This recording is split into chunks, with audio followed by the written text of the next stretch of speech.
ọmọ Yorùbá tó ń bẹ níbẹ̀ máa ṣe miracle, kò ń ṣe miracle ti Kristi ni mò ń bẹ sọ nísìn. So má contact mi pé ẹ̀sìn ni mo gbé dání. Ò bá má ṣẹ̀sìn, ò bá ṣẹ̀sìn, problem ti ẹnìyẹn kò ṣe problem tèmi. Èyí tèmi ń bẹ sọ ní bíbà òun ni bí ayé ẹ tó ṣe máa ní future. So lórí ọ̀rọ̀ future ni mo wá bá yín sọ láàárọ̀ yìí.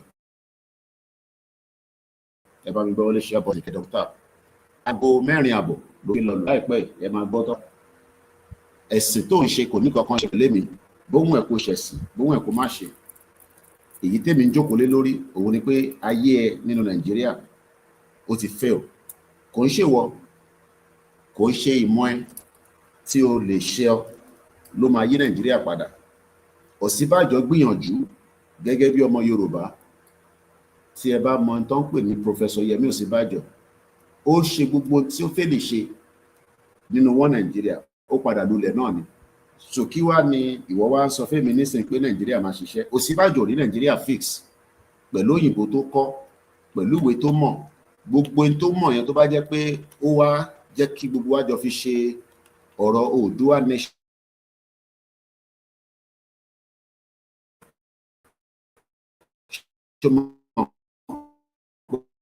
Pé àmọ́ ìyàtọ̀ láàrin Gàmbàrí tí Ọ̀ṣínbàjò lọ bá ṣiṣẹ́. Buhari devil ni Buhari torí èṣù, àwa lọmọ èṣù, ọmọ Ògún dẹ̀ làwa, ọmọ babaláwo dẹ̀ ni wá, ìyàtọ̀ wà láàrin gbogbo ẹ̀. So má mix tá bá ń sọ̀rọ̀ èṣù kó wá máa condemn. Àwọn lórí burúkú tó ń ṣe Nollywood, àwọn ni wọ́n dá ọ̀rọ̀ èṣù àti Jesus Christ sílẹ̀. So ó yàtọ̀ sáàrin wọn.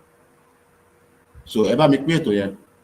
Ẹ̀yin tí ẹ wà lórí YouTube a máa switch torí a ti gbé wá sórí software. So ẹ lọ sórí ibi tí a ti connect gbogbo ẹ̀. So kí a tó máa tẹ̀síwájú, mo kí gbogbo ẹ̀yin ìran mi. Ẹ̀yin tí ẹ ti sùn, ẹ bá jí ẹ máa bá pàdé. Èmi náà ti sùn, èmi náà ti jí ni. Èyí tó bá ti mú wa jí sáyé ló ṣe mọ̀ pé o ti jí sáyé torí òkú ní gbogbo wa tá bá ti sùn. O lè lálàá pé o bá rẹ l'Amẹ́ríkà, tó bá jí wá rí pé o ṣe wà nínú Nàìjíríà. Ìwọ náà lè lálàá l'Amẹ́ríkà pé o wà nínú Nàìjíríà, kọ́nà má jẹ́ kó kidnap ẹ. Àwọn Kwara ló ń sunkún síta lójoojúmọ́ pé olóyè ọmọ Adéyẹmọ òun fi ọ̀rọ̀ yìí láró. Ìjọ ni wàá gbà wálẹ̀ kí Fúlàní tó pa gbogbo wa tán. Gbogbo yín náà lè rí fídíò yẹn. So má tún sọ fún mi pé níbo ló ti ń pa wọ́n ní Kwara tó bá rí lọ sórí social media. So ibi ayé òun ṣe ibi tí wọ́n ti ń wá kí ló dé tí bíbá ok méjì ló rọ. So a máa end ilé ẹ má bínú, àkọ́fì startup ni. Thank you so much. Ẹ má jàjà tó kùn ẹ́, èyí tó kùn ẹ́ ní bíbá òun ni bí ó ṣe máa tètè wà bá ṣe máa jọ gbára wa sílẹ̀ látara ìlú òṣì tó ń pè Nàìjíríà. Ìlú tó ti báyé jẹ́, ìlú tí ayé ẹ̀ ti lulẹ̀. A máa switch ẹ̀yin tẹ́ wà ní bíbá náà torí mo fẹ́ record audio yẹn. So mo kí ẹ̀yin yan wa àti fẹ́ wọnú agbami ètò lọ. Bẹ́ẹ̀mi Koikimedia bá ti ń jí mo máa ta gbogbo yín lómi jí, kò sórun lójú anybody. Bó o bá tẹ̀ fẹ́ gbọ́ àwọn alálẹ̀ àwa arrest mọ́ bíbá wàá gbọ́n tí mo fẹ́ sọ. Ó ti di dandan kó gbọ́n tí mo fẹ́ sọ torí tí mo fẹ́ sọ in tó bá ìrun ẹ, tó bá mú, tó bá etí, tó bá ojú, kódà tó bá jigijigi tó fẹ́ ṣe láàrin ìwọ àti ìyàwó àti girlfriend àti ìwọ tó fẹ́ ṣe ṣìnà, òun ni mò ń sọ ní bíbá. Torí púpọ̀ nínú igan tẹ́ fẹ́ ṣe ṣìnà, ẹ̀rọ owó ṣe ṣìnà mọ́ báyìí. Nàìjíríà ti ìwọ tó fẹ́ ṣe ṣìnà, òrò owó ṣe ṣìnà. But àwọn olórí burúkú politician táyé wọn ti bàjẹ́, àwọn fi yín ta kàlòkàlò, wọ́n fi yín play game. Wọ́n tún ti bẹ̀rẹ̀ báyìí pẹ̀lú 2027. So mo kí yín, ẹ bá mi gbọ́ lé share button, kò ní bàjẹ́ fún yín. Èní lẹ́ẹ̀kan sí bí mo ṣe sọ, tó bá rántí fún wọn tí òun sọ pé ṣé bá ṣe máa ṣe rally náà lélẹ́yìí látijọ́ ta ti ń ṣe rally, torí pé ọlọ́pọ̀ ìtì yìnbọn pa ẹnì kankan. Kò tí sẹ́ni tí wọ́n lọ arrest pé ó jáde ó ń ṣe rally. Oríṣiríṣi ọ̀nà ni èèyàn lè fi béèrè fún ẹ̀tọ́ ẹ̀. Púpọ̀ nínú yín lè máa mọ ẹni tó ń pè ní Gandhi, màá ṣàlàyé tó ń jẹ́ bẹ́ẹ̀ fún ẹ. Jẹ́ parí gbogbo setup yìí ká tó wá, èyí tẹ́wàá nígbà yìí náà máa switch yẹn, má bínú torí a fẹ́ record. So now we are ready to dive into the discussion. Èyí tí ó jẹ́ wọ́ lógún pẹ̀lú èmi àti ẹ, òun ni kò bá mi pín ètò yìí. Tẹ́yìn bá ti bá mi pín tó dé mọ́ṣáláṣí yín, torí mọ́ṣáláṣí tí ẹ ń lọ, tí ẹ ti ń kírun wákàtí 5, ẹ rí pé tẹ bá débẹ̀ nígbà míì ẹ ní bá iná níbẹ̀. Èní ni Monday táwọn ọmọ school máa wọlé, ọ̀pọ̀lọpọ̀ òbí ti jẹ gbèsè torí wọ́n lówó school. Tí ó bá máa fi di ìwòyí ọ̀la nísìn, tẹ́ ẹ bá ti sanwó school, àwọn ọmọ yín máa wá sílé. Wọ́n á ní dáàdì, bàbá mi níléèwé wọ́n ti ń béèrè owó sùkúlù. Ọ̀pọ̀lọpọ̀ àwọn ọmọ nísìn lọ́mọ máa bẹ̀rẹ̀ sí lọ ta wóróbo tílẹ̀ bá máa fi mọ́ díẹ̀ nísìn ní gbogbo ọ̀nà Ilé-Ifẹ̀, gbogbo mọ́tòwé yẹn, Ìbàdàn, Èkìtì, Abẹ́òkúta, ẹ máa rí àwọn ọmọ kéékèèké tó ń ta wóróbo káàkiri. Àwọn ọmọ tó yẹ kó wà níléèwé kó máa kàwé, àti sọ wọ́n di tools tó lọ ṣiṣẹ́. So mo kí gbogbo ẹ̀yin èèyàn wa pé ẹ káàárọ̀. So iṣẹ́ tí à ń ṣe níbí báyìí, òun ni wọ́n ń pè ní self-determination. Tó bá ń wá ibi tí òun wá ìgbàlà, ìlú ẹ̀ náà ló ti máa rí ìgbàlà. Torí o ò lè rí ìgbàlà kankan nínú Nàìjíríà. Bóhùn ẹ̀ kó ṣàdúrà ní gbogbo òkè ògùn lọ́hùn, oríṣiríṣi ibi tó ti ń ṣàdúrà wà níbẹ̀. Bọ̀ kò sí àdúrà kankan tó lè ṣẹlẹ̀ mọ́ nínú Nàìjíríà. Ìyẹn tó lè ṣẹlẹ̀ ni pé kólúkálukú pín. So mo fẹ́ bẹ̀rẹ̀ recording yẹn ká wá máa wọnú ètò yẹn lọ. Ṣé dáadáa lẹ́yìn náà ti ń jí? Àbẹ́ ṣe wà lójú oorun? Ṣé ẹ níná àbí ẹ níná? Báwo ni o ṣe ń sọ nínú Nàìjíríà? Ṣé ìwọ náà ṣì wà lára àwọn tó ń pètò pé Nàìjíríà máa da? O jẹ́ mọ́wọ́ ẹnu kúrò nínú ẹ̀. Iṣẹ́ tèmi ni láti rán ẹ létí pé òṣèlú ọdún 4 tẹ́ ti ń ṣe, tí wọ́n náà ń bá wọn campaign, tó ń bá wọn jí ballot box, tí ẹ̀ ń harass àwọn tí ó yẹ kó dìbò, kò jẹ́ kó rí bẹ́ẹ̀. Mo kí gbogbo àwọn ọmọ Yorùbá tó ń sáré ní Japan, ẹ̀rọ ọmọ yẹn pẹ̀lú gbogbo small material tó fún, ó sì ń sá 100 meter hurdles amúsàn. Ẹ wo park kékeré tó fún ọmọ náà. Kò ń ṣe Nàìjíríà ni oúnjẹ kọ́mọ yẹn máa ṣiṣẹ́. Àwọn alálẹ̀ ló ń tì lẹ́yìn. Ó kọ̀ wà nílùú òfò tó ń pè Nàìjíríà.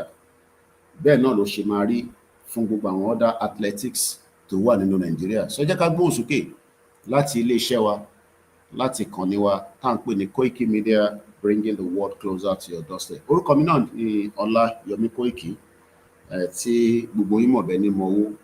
Èmi ni the last man standing. Èmi ni máa yọ ẹ̀mí ẹ̀, torí ẹ̀mí ẹ̀ tó takú tó fi kúrò ní Nàìjíríà, tí òun sọ pé Nàìjíríà máa ṣiṣẹ́, èmi ni máa yọ ẹ̀mí ẹ̀ kúrò náà. Pásítọ̀ kankan lè yọ ẹ̀mí ẹ̀ kúrò ní Nàìjíríà, torí iṣẹ́ pásítọ̀ ni kó pé gbólóńgbó ìgbàlà, àbí pé tó bá kú wá lọ sínú heaven. Heaven ní ilẹ̀ Yorùbá, tẹ́nìkan bá kú kò sẹ́ni tó ti padà wá kó wá sọ pé ìgbà tí bàbá ẹ̀ kú àti mọ́mí ẹ̀, ọ̀nkú ẹ̀ tó kú ń jọ sí, àbúrò màmá ẹ̀ tó kú, ẹ̀gbọ́n dádì ẹ̀ tó kú, ọ̀rẹ́ ẹ̀ yẹn tó kú, ṣó ti padà wá láti sọ fún ibi tí òun wà? Má jẹ́ kẹ́ni kankan tún ẹ̀, ṣàdúrà fún òkú ẹni ibi tó wà, kí Ọlọ́run máa wà pẹ̀lú wọn. Èyí tí ó bá jẹ́ pé ìwọ gbàgbọ́ nínú Christian, ìwọ tó dẹjọ́ ọmọ babaláwo, má yẹ kó gbé ẹni múgùn. Tó bá jẹ́ Ògún ló bá ń bọ, máa bọ́ dáadáa. Èmi náà ń bọ Ògún. I am now 40+. Èèyàn kan lè sọ fún mi pé kí n má tẹpo sórí Ògún. Èmi ń bọ Ògún dáadáa, mò ń bọ Odùduwà. Òyìnbó ò lè sọ tí máa ṣe nípa ìṣẹ̀ṣe ilẹ̀ Oòduà fún ara mi àti fún àwọn mọ̀lẹ́bí mi. Tó bá jẹ́ o lè tọ́jú ara ẹ dáadáa, èèyàn kan lọ́yìn níbọn láìpẹ́ yìí, tó wáyé pé ológun tó bá yìn níbọn kò ní wọlé. Ẹni tó yìn níbọn yẹn, ìbọn yẹn máa jò lẹ́yìn ẹ̀. But in tóun gbàgbọ́, òun ni Kristẹni. Nígbà tí ìbọn yẹn mú lọ́rùn, lẹ́sẹ̀kẹsẹ̀ ó gbàbẹ̀ kú ni. so ibẹ̀ kọ́ là ń lọ. Mo kí gbogbo èèyàn wa nígbà tá a ti wọnú ètò náà báyìí, a máa sọ pé iṣẹ́ wa fúnlẹ̀ wa forílẹ̀ ìbí wa ká gbéga ká gbéga ká gbéga fàlẹ́rì. Ìgbàgbọ́ wa ni pé bá ti bẹ̀rù làbọ̀ mọ́, ká ṣiṣẹ́ ká ṣiṣẹ́ ká ṣiṣẹ́ ká jọlá. Ìṣọ̀kan àtòmìnira ní kẹ́jẹ́ ká máa lépa. Ìtẹ̀síwájú ọ̀pọ̀ ire àtòhun tó dára. Ọmọ Oòduà dìde bọ́ sípò ẹ̀tọ́ rẹ. Ìwọ ni ìmọ́lẹ̀ ògo adúláwọ̀. Ṣé gbọ́ nínú anthem yẹn? Fẹ́yìn tí ẹ máa ní à ń ṣe ọmọ Yorùbá, à ń ṣe ọmọ Yorùbá. Nínú anthem yẹn ó ti verify pé ọmọ Oòduà ni wá. Ẹ̀yin lẹ confuse ara yín. Èyí tó ṣe pàtàkì òun ni ká kọ́kọ́ léra wa kúrò nínú Nàìjíríà. Ṣòwárí ìwọ tí onú òfin lé rẹ kúrò nínú Nàìjíríà, ìwọ lèmi fi bá sọ̀rọ̀. Ṣeré ẹ̀yin tẹ́ ti gbà fódodo tẹkàn retí péjọ ló máa ṣẹlẹ̀, ẹ̀yin ẹ máa fẹ̀mí bá lọ. Ìgbà tó fẹ́ ṣẹlẹ̀ yẹn ó máa dàbí olè lóru ni. Bí wọn náà ṣe kàn máa jí lóru bá máa pẹ́ á ti wá ní ilẹ̀ Oòduà, kò wá ń ṣiṣẹ́ ẹjọ́ kan torí àwọn amúnisìn àwọn náà fẹ́ jẹ́ kẹ́ lọ. Àwọn náà ti bẹ̀rẹ̀ campaign báyìí bẹ́ẹ̀ ṣe tún máa dìbò ní 2027. Bọ́ká tó débẹ̀, mo fẹ́ sọ̀rọ̀ nípa arákùnrin kan tí gbogbo yín mọ̀ bẹ́ẹ̀ ni mo wó nígbà tí a jọ ń ṣe Yorùbá Nation lọ, tí wọ́n ń pè ní Adéníran. Ẹ ti máa gbórúkọ yẹn dáadáa fún ẹ̀yin èèyàn wa tí ẹ máa ń tẹ̀lé wa. Kódà ó tẹ̀ pé rẹ̀ ní professor nígbà yẹn náà. Létà la gbọ́ pé kò ń ṣe professor kan lọ títí. But tí mo fẹ́ kọ́kọ́ jẹ́ kó yé wa ni pé ìrìn àjò ilẹ̀ Oòduà tá gbé dání, ilẹ̀ Yorùbá Nation tá ń campaign pé kí Ọlọ́run tó ní àwọn alálẹ̀ tó nílẹ̀ náà kí wọ́n jẹ́ kí a rí àṣeyọrí ṣe.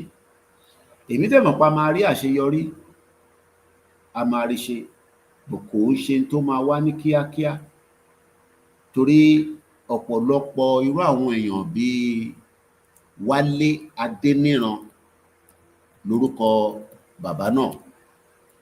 Òun ni ó jẹ́ igbákejì bàbá Akíntóyè nígbà tá a bẹ̀rẹ̀ Yorùbá Nation tí gbogbo wa jọ ń bá iṣẹ́ náà lọ, tí a rò pé lára àwọn àgbàlagbà tó ní làákàyè tí a jọ ń ṣiṣẹ́ yìí ni. Àṣé àwọn bàbá yìí àwọn náà ní àjẹ́ndà tiwọn. A bẹ̀rẹ̀ ìrìn àjò yẹn dáadáa pẹ̀lú ẹ̀, ìyẹn Professor Wálé Adéníran tá à ń sọ yìí. Nígbà tó di ìgbà tí gbogbo ẹ̀ ń lọ bó ṣe jẹ́ kó lọ, àṣé bí ẹ ti ṣe mọ̀ tẹ́lẹ̀, àwọn ọmọ ìrànmọ́ládé, àwọn ọmọ Yorùbá, a ní ọ̀pọ̀lọpọ̀ àwọn tí wọ́n máa ń dáwọ́ rú nígbà tí àwọn kan bá ń polongo bí ìwọ náà ṣe ń dáwọ́ rú báyìí. Báwa ṣe ń polongo ẹ̀, ìwọ ń gbìyànjú pé kó já wálẹ̀. Ìwọ ń gbìyànjú pé kí àṣeyọrí kó má wá lórí ẹ̀. Ìdí tó ṣe rí bẹ́ẹ̀ ìwọ nìkan ló yé. Ẹlòmíì, you are part of the reason tí àìṣetígbà country tá à ń polongo yìí. Torí tó máa jẹ, o ti ta ìran ẹ gẹ́gẹ́ bí a ti ṣe gbọ́ nínú àwọn ìtàn tí ó ti wáyé. Gbogbo alámọ̀ ìdí tí Ìlọrin ṣó ṣe wà lọ́wọ́ àwọn Fúlàní lénìí, a ní láti mọnú gbogbo ìtàn yẹn lọ. So irú ẹ̀ náà ni bàbá tí wọ́n ń pè ní Wálé Adéníran.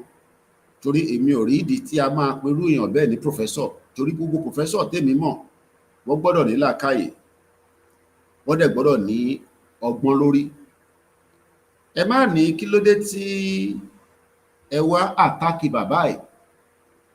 a gbọ́dọ̀ jẹ́ kó yé ẹ̀yin ni pé àwa tí a mọ̀ wọ́n lẹ́yìn nígbà tí à ń jọ wà nínú campaign movement yìí, a mọ̀ orí èèyàn tí bàbá yẹn jẹ́, a dẹ̀ mọ̀ àwọn ìgbésẹ̀ tí bàbá yìí gbé láti lè dìrẹ́lì Yorùbá Nation movement tí ó jẹ́ etí gbogbo wa tí a gbà fún lábẹ́ leadership Professor Adébánjí Akíntóyè.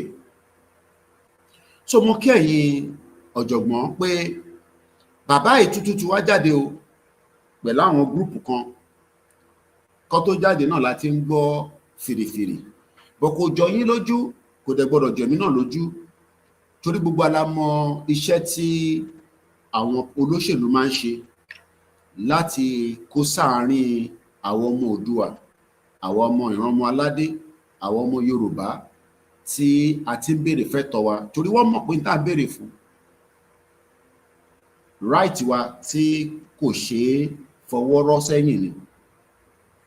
Nígbà tí a dẹ̀ ti ń béèrè fún, àìtí fi dàlúrú, kò tí ì sẹ́nìkan tó lè jáde pé àwọn ọmọ Yorùbá nation tí wọ́n ń ṣe Yorùbá nation yìí ṣe ni wọ́n máa fi ń dàlúrú, kódà wọ́n fi ń ja olè ni. But a lè sọ pé àwọn tí wọ́n ń ṣiṣẹ́ fún olóṣèlú láti dìrẹ́ movement yìí, àwọn tó pọ̀ náà ni ẹ máa gbọ́ tí wọ́n máa ní ẹ jẹ́ ká gba restructure náà. Tá a bá ti gba restructure Nàìjíríà, àwa fìyẹn bẹ̀rẹ̀ sí ń béèrè fún ẹ̀tọ́ wa nínú Nàìjíríà. Restructure Nàìjíríà yìí wọ́n mọ̀ dájú pé ó ti fail. Àwa tí a gbé Yorùbá nation dání under the leadership of Professor Adébánjí Akíntóyè, a mọ̀ pé Tinubu ó nípa tó máa ṣe náà nínú ìrìn àjò bí Nàìjíríà ṣe máa pín, àfẹni tí ó bá ń parọ́ fún rẹ̀, torí ó lè lọ bá United Nations nísìn tó ní òfin gba country wá ní ìgbà tó wá fi gba country yẹn kí ni káwọn ṣe sí, ṣó ti lọ bá gọ́ọ̀mẹ̀ntì ìlú ẹ̀ sọ̀rọ̀, ṣó ti lọ bá gọ́ọ̀mẹ̀ntì ìlú ẹ̀ sọ pé ó fẹ́ kúrò nínú Nàìjíríà tí ó wà nínú ẹ̀. Gbogbo yẹn ni bàbá wa alànà Emeritus Professor Adébánjí Akíntóyè ti sọ̀rọ̀ lórí. Bàbá dẹ̀ make it very clear, kódà nígbà tí Buhari olórí burúkú tó ní kú síbi táṣọ ẹ wà, àkútúkù ẹ lọ́rùn, nígbà tí ó ń ṣèjọba, a communicate ìdí tí a ṣe fẹ́ lọ fún Buhari níjọ́ náà lọ́hùn. Kò wá ń ṣe Buhari nìkan ni a ṣàlàyé fún gbogbo àwọn ìlú tó ń bẹ lágbàáyé, ìlú pọ̀ lágbàáyé. A sọ fún wọn pé àwọn ẹ̀yà tó ń bẹ nínú Nàìjíríà tí wọ́n ń pè ní àwọn ọmọ Oòduà, ọmọ Yorùbá, pé a fi dá dúró gẹ́gẹ́ bí orílẹ̀-èdè. A ti ṣàlàyé yẹn fún àwọn tí ó yẹ kó wà aware of it.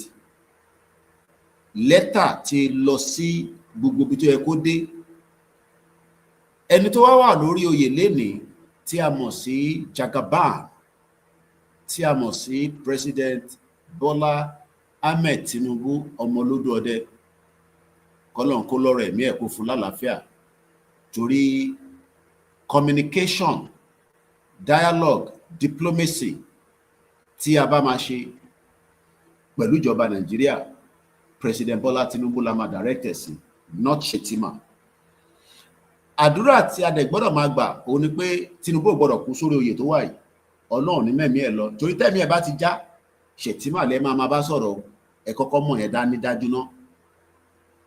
Fẹ́yìn tí ẹ understand tó ń pè ní policy, dialogue, diplomacy ní àgbáyé, tí ẹ bá ń gbàdúrà ikú fún Tinubu pé tó bá kú Yorùbá nation máa wá jáde, ó possible, yes, but immediately tí Tinubu bá jáde láyé táwọn gbàdúrà ẹ̀, Shetima máa di president Federal Republic of Nigeria lẹ́sẹ̀kẹsẹ̀. Wọ́n máa swear in, torí gọ́ọ̀mẹ̀ntì gbọ́dọ̀ máa run regardless of government tó bá wà níbẹ̀ tó bá ṣaláìsí. Tẹ́ bá rántí nígbà tí Jonathan tó jẹ́ igbákejì Yar'Adua, tí Yar'Adua yẹn ti kú dànù sínú hospital bed ní Germany, tí wọ́n wá ń gbé báyìí tó ń deceive èmi àti ẹ pé Yar'Adua ó sì wà láyé, ó ti bá tiẹ̀ lọ. Àfìgbà tí President Tinubu former Ọbásanjọ́ tó ní Yar'Adua ṣó ti kú àbó ṣì wà láyé, torí a mọ̀ pé wọ́n fẹ́ fìyẹn náà jalè níjọ́ náà lọ́hùn ni, but ibẹ̀ kọ́ la fi lọ. Lẹ́sẹ̀kẹsẹ̀ wọ́n fi Jonathan, in tó mú Jonathan di president ni mo kàn ṣe tó ẹlòmíì ò mọ̀ kankan, ẹlòmíì kàn ń sùn ó ń jí kò mọ̀ kankan.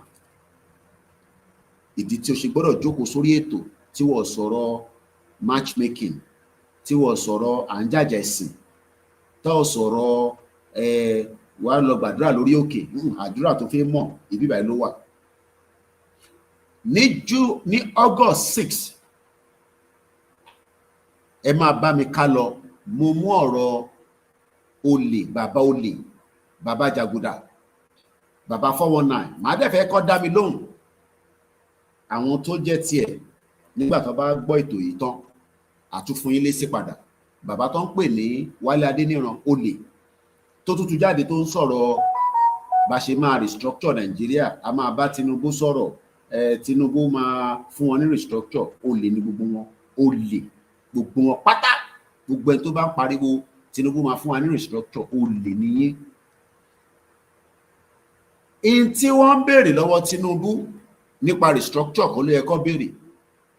Ó yẹ kí gbogbo wa ká tọ̀ sójú kan kó lè hó dáadáa, torí tí ìtọ̀ bá pọ̀, àwọn náà tí wọ́n ní ó máa hó, wọ́n mọ̀ ìdí tó ṣe máa hó. Àwọn wá tún fẹ́ máa tọ̀ síbi ká bá Tinubu sọ̀rọ̀ kó fún wa ní restructure. Restructure Nàìjíríà mí pé èmi àti ìwọ tí a jẹ́ ọmọ Oòduà, àwọn ọmọ ìran ọmọ aládé, a sì máa exist nínú wọn Nàìjíríà. Even tí ẹ bá wà ní restructure Nàìjíríà, gbogbo àwọn tó máa ń pariwo a fẹ́ restructure, ìtẹ̀kàn sọ ni pé ẹ máa ní ọlọ́pàá tí àbí kí lẹ tún máa ní, bí ẹ máa ní access sí resources yín, but àwọn ẹ̀yà tí ẹ jọ ń gbé yẹn ẹ sì jọ máa wà nínú wọn Nàìjíríà ni.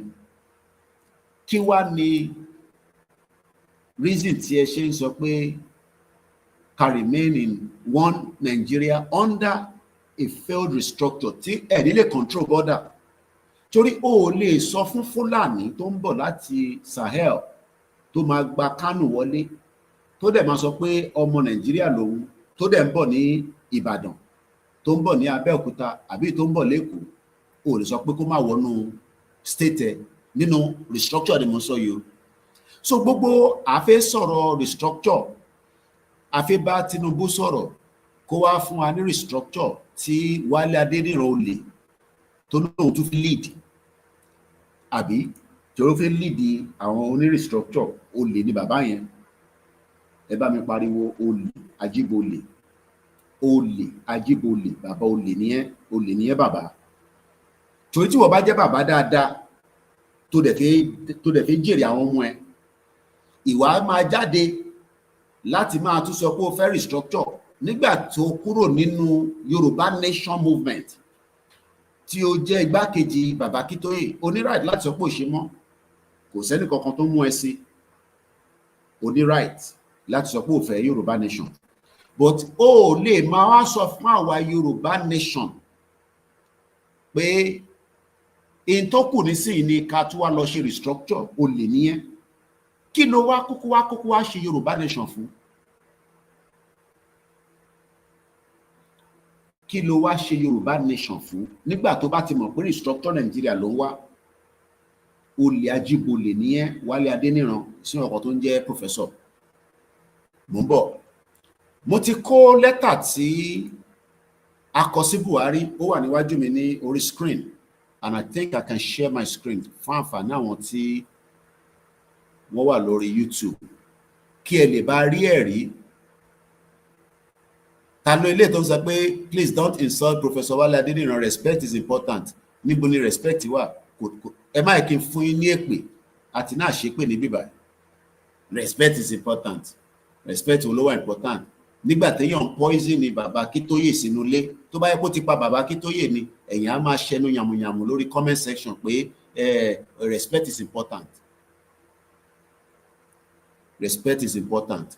Tẹ́ ẹ bá lè farabalẹ̀ kẹ́lẹ̀ accept òtítọ́, ẹni right láti work out kúrò lórí platform. Olè ni bàbá Wálé Adéníran, àwa máa bú olè ni. Olè ni. Tó bá tẹ́ yín lọ́rùn, ẹ jábọ́ nínú comment section.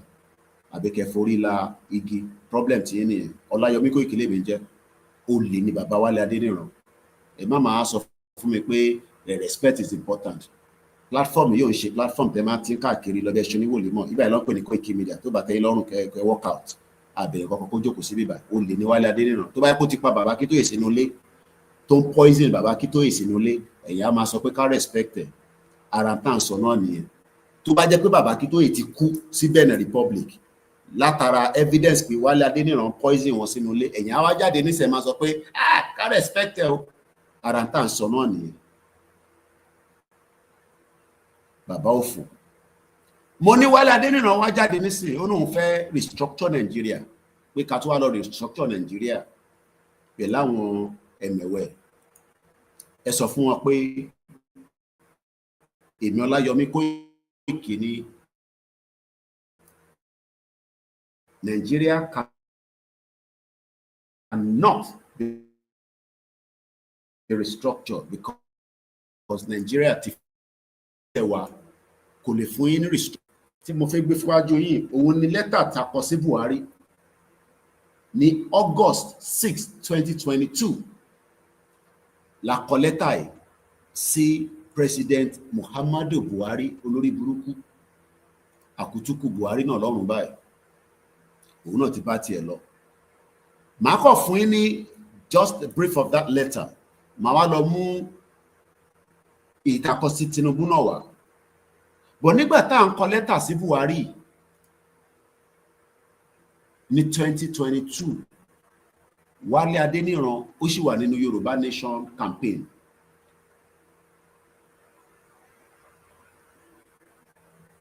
Wálé Adéníran ó sì wà nínú Yorùbá Nation campaign movement.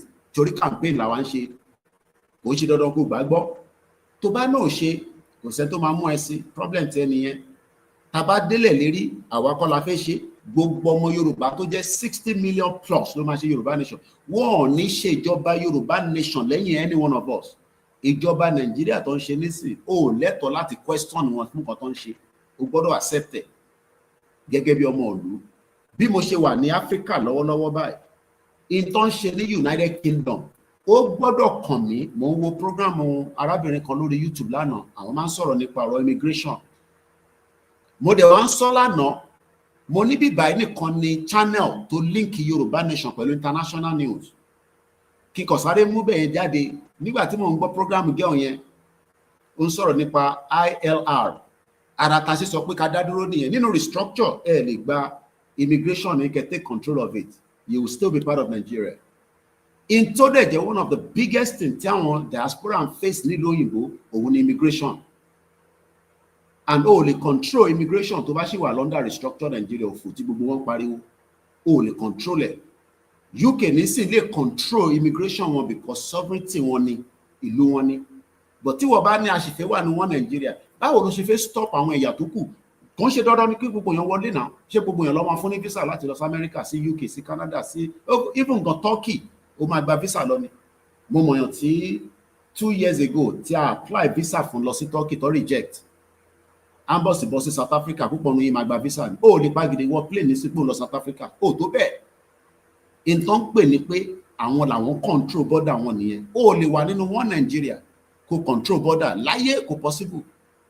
So don't be deceived by criminals coming out to tell you Yorùbá Nation tá gbé dání pé ká tún wá lọ máa campaign fún restructure. Ẹni tó bá ti ń ṣe Yorùbá Nation tó wá tún wá náà wò ṣe mọ́, ó ní right force. But má wàá gbé ohun jáde, ìdí tá ṣe máa attack ẹnìyẹn. kó wá tó wá sọ fún gbogbo ọmọ Yorùbá pé Yorùbá nation yẹn kó ló ràn ọ̀nà àbáyọ nísìnyí o, restructure ni o, olè níyí, Wálé Adéníran olè ní ẹ. Anybody tó bá dẹ̀ comment nínú comment section pé ká má bú àgbàlagbà, ẹ̀yin kọ́ ni máa bú, ẹ tún fẹ́ ká máa sọ pé olè ní Wálé Adéníran. 2017 ni George Akínọlá, àwa gan ti bẹ̀rẹ̀ Yorùbá nation. 2017 George Akínọlá ṣì wà láyé, kò kúrò nínú Yorùbá nation. Yes, we can have dispute with ourselves. A máa yanjú ẹ̀ ni. Àwọn àtẹnu máa ń jà. Nígbà tí there was a dispute between George Akínọlá àti campaign movement yìí, wọ́n parí ẹ̀, èmi wà lórí ìjókòó nínú Benin Republic. Wọ́n parí ìjà yẹn, and he has become part and parcel of Baba Akintoye.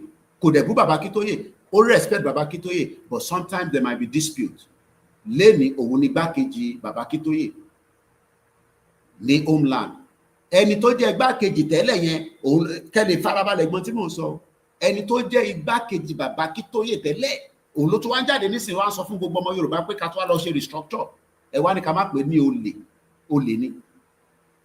2017 ni George Akínọlá ní Adámásìgbà ní Ìbàdàn. Èmi ò tẹ̀ tí mo gbọ́ kọ̀ọ̀kan tó ń pè ní Nàìjíríà àfẹ́gbà Yorùbá nation níjọ́ náà lọ́hùn. Làwọn tí ń pariwo pé Oòduà nation gbọ́dọ̀ jáde, ká má lọ dìbò mọ́. Táwọn bá tún sọ fún wọn níjọ́ náà lọ́hùn pé ká tún lọ dìbò, gbogbo àná àti ọjọ́ wa ti já báyìí nísìn. A dẹ̀ dúpẹ́ pé àwọn ọba wa ti understand pé kò sí kankan tó ń pè Nàìjíríà. Wọ́n lè má fi gbogbo ẹnu sọ̀rọ̀ tán, but àwa tá à ń rí wọn, tá à ń bá wọn sọ̀rọ̀ nínú private, kò dẹ̀ ṣe tá máa kà fún yín. At least mo ti ní opportunity láti jókòó pẹ̀lú ọba 7, ó ti pé more than 17 nísìn. Tá bá calculate àwọn ibi tá lọ ní Òkè Ògùn, wọ́n ká sọ pé ọba bíi 18, 19, 20 àbọ̀bá kan nílé. So approximately about ọba 21. Àwọn gbogbo ọba dẹ̀ ní ọba àṣà màmá mi ní gbogbo ọba ní ọba ńlá, kò sọba kékeré kan nílẹ̀ Yorùbá. Pé ká má máa sọ pé ọba kan ní gbogbo wọn lọ bá dáadáa. Bẹ́ẹ̀ni, Wálé Adéníran ti ní mental problem.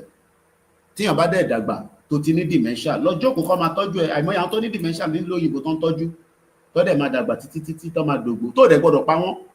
Bí bàbá ẹ̀ dá kó pa àgbàlagbà nílò òyìnbó pé torí pé ó ní dementia. Wàá máa tọ́jú ẹ̀ ní gbogbo iná lẹ́rìn àwọn Nigerians tára wọn ò balẹ̀. Ẹ fi gba pound sterling tó máa sanwó fún yín, òfin máa lọ yín àgbàlagbà ní ìkànnà. Tá bá tọ́jú Wálé Adéníran sínú mental home àbí dementia home, a máa fún ní oúnjẹ, a máa fún ní ìtọ́jú, a máa fún lóògùn. Bó kó má jáde máa wá sọ fún àwa ní wákàtí pé a fẹ́ gba restructure Nigeria. Kò sí kankan tó jẹ́ restructure. Anybody tó bá ń campaign fún ẹ lè má campaign fún Yorùbá nation, bẹ́ẹ̀ má wá campaign fún restructure Nigeria. Ìyẹn làwa sọ. Because olè ní olè lẹ́ni tó bá ń campaign fún restructure Nigeria, because Nigeria ò lè wà ever restructure.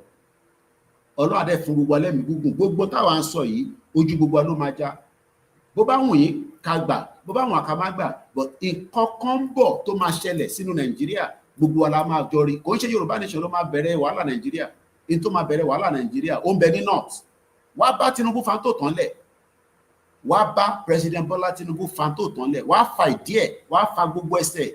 Ẹ̀mí àfẹ́ bọ́ sí tó bá jáwọ́ kúrò lọ Nàìjíríà. Torí ẹ̀mí Abíọ́lá já sí Nàìjíríà ni. Connection mélòó ní Tinubu ní tó Abíọ́lá? Ẹ̀mí MKO Abíọ́lá ó padà já sínú Nàìjíríà ni. Kọ́lọ̀ fọ́run kẹ tọ́run bá wà, tó bá dẹ̀ sọ́run kọ́lọ̀ dáríjì.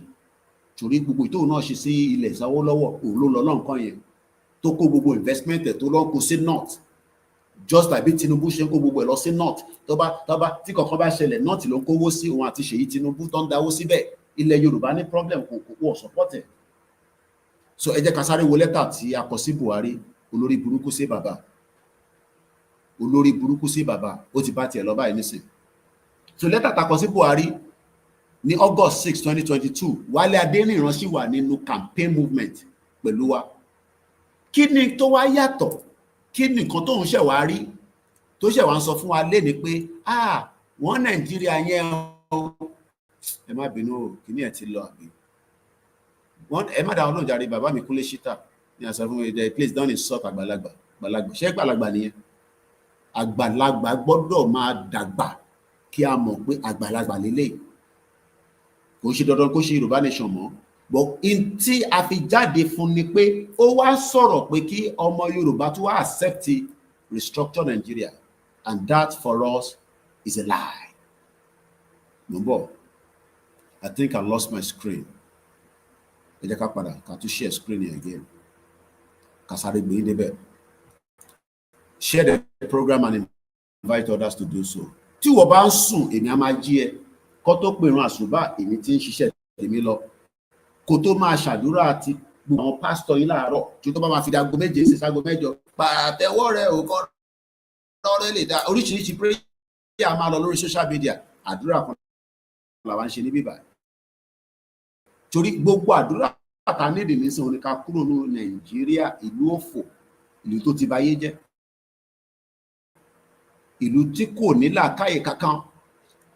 Shettima dẹ̀ sẹ́ ẹ lè gba restructure my foot ní Nàìjíríà. Shettima ti sọ kí ẹ má gbàdúrà kí burúkú o tó dẹ́ pẹ́. Ẹ máa rántí pé Shettima ti sọ fún gbogbo yín pé restructure my foot. Shettima ló sọ bẹ́ẹ̀. So let's read quickly what Buhari tí platform yóò bá tẹ́ yín lọ́rùn. Any right láti disconnect ẹ̀. Abẹ́ni kankan kó wá jókòó sí bíbá. Ẹni nǹkan pọ̀ lórí social media. Tí bá yóò bá tẹ́ yín lọ́rùn, ẹ work out. Ẹ lọ máa gbọ́ nǹkan míì. Ẹ lọ máa gbọ́ gẹ́gẹ́ wà lórí TikTok tó ń ṣe programming.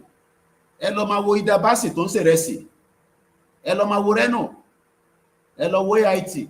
But lórí bíbá yóò self determination ni. Ẹni tó bá lẹ̀ jáde tó náà fẹ́ restructure, a máa àtàkì torí aláìda èèyàn ní ẹ̀yin lẹ́tún fẹ́ máa kó ẹ̀mí àwọn ọmọ Yorùbá tí à ń jẹ, táà ń rí lókè Ògùn, táà ń rí ní Abẹ́òkúta, táà ń rí ní Ilé-Ifẹ̀, táà ń rí lẹ́kìtì, táwọn èèyàn lè jẹun 3 square meal. Tẹ́bi ń pa àwọn èèyàn.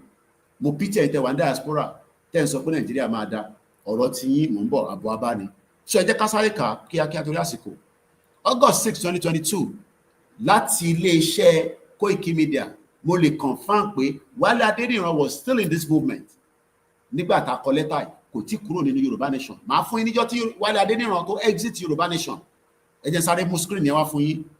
Sórí ibi ìbàdí ni máa fún yín ní fact pé tó o bá ṣe Yorùbá Nation mọ́, àfọ́sẹ̀ ìjọjókòó sínú ilé ẹ̀. But má jáde kó wá tún convince àwọn kó bá àdéhùn méjì ló fi convince àwọn máa attack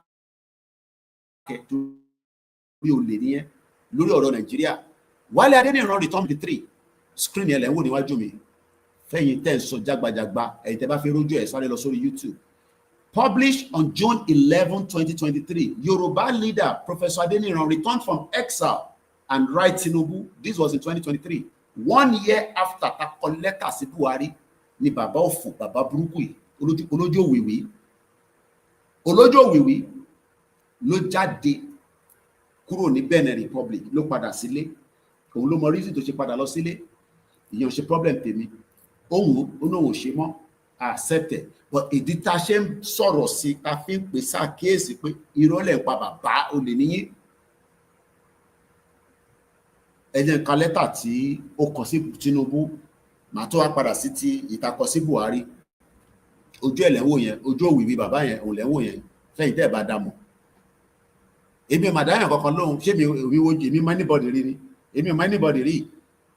So kíyàn kan máa wá sórí platform mi, ẹ lè lọ sórí platform. Ẹ̀yin náà ẹ lè lọ ṣe YouTube, ẹni YouTube, ẹ tán fóònù yìí kẹ condemn tèmi bá sọ.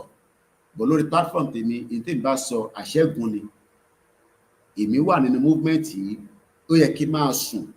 Èmi ti jí, mo ti jí ẹ̀yin náà sílẹ̀.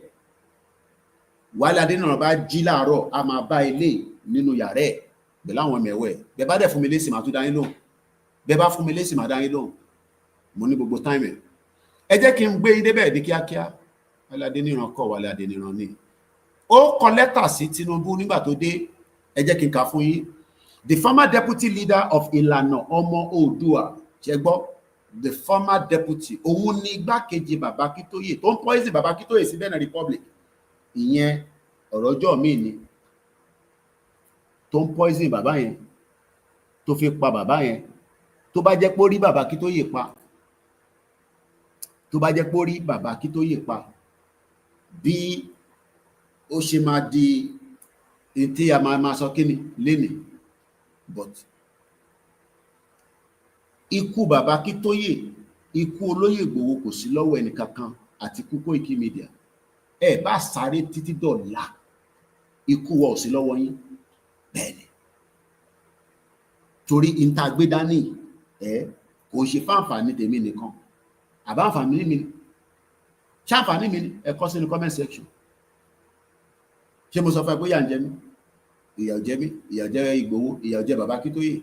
So fáǹfààní 60 million tẹ́yìn ò rí, èmi pàdé wọn ní ojoojúmọ́ tá bá ti jáde lọ sí Yorùbá land ní Southwest tó ń pè Nàìjíríà. So let's read quickly. The former deputy leader of Ìlànà Oòduà, mo dẹ̀ fẹ́ kí gbogbo tí mo fẹ́ sọ under 1 hour ni, torí mo fẹ́ bọ́ sínú why Nigeria is a failed state, but mo fẹ́ clear ọ̀rọ̀ bàbá Wálé Adéníran.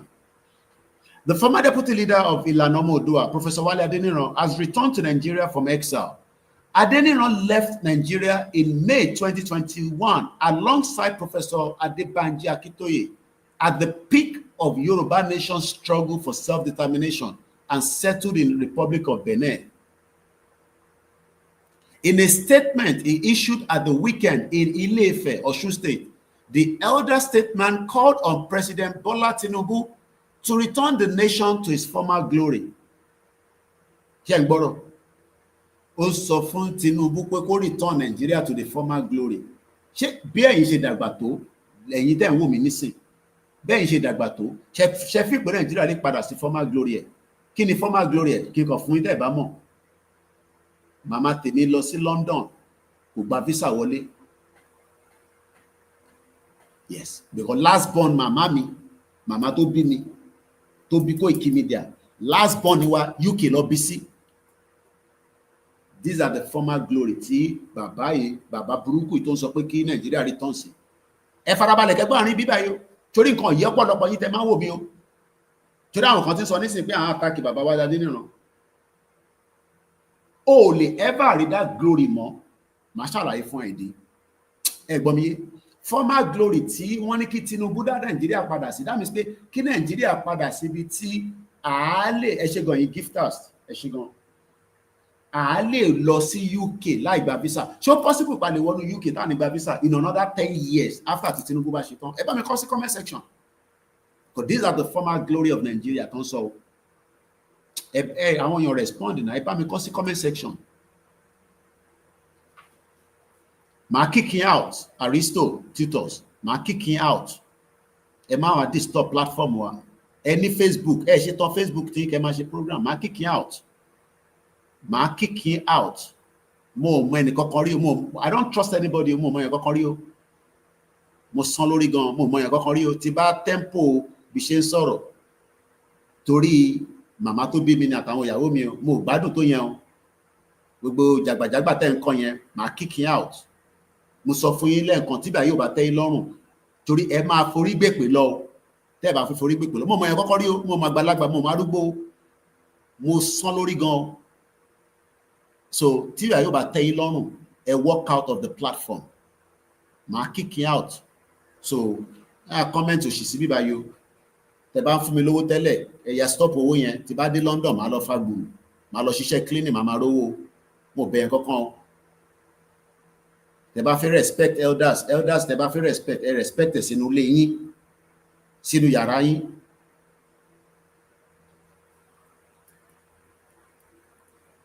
So bí ẹ ṣe jẹ́ nìyẹn. Now mo ń bọ̀, wèrè kan náà tún wà lórí TikTok, àwọn wèrè tí TikTok tẹ́ pọ̀ dáadáa, olóṣèlélẹ̀ náà, ọmọ àlè, àwọn ọmọ Fúlàní lórí burúkú tí wọ́n lórúkọ Yorùbá. So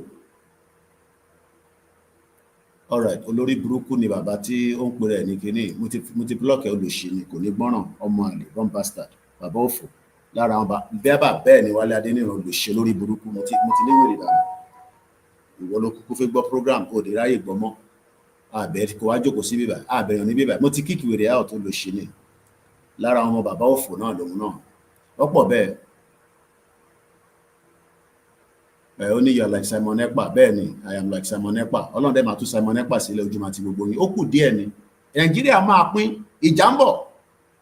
Bẹ́ẹ̀ de Simon Ekpa sínú prison, ìjà sì ń bọ̀.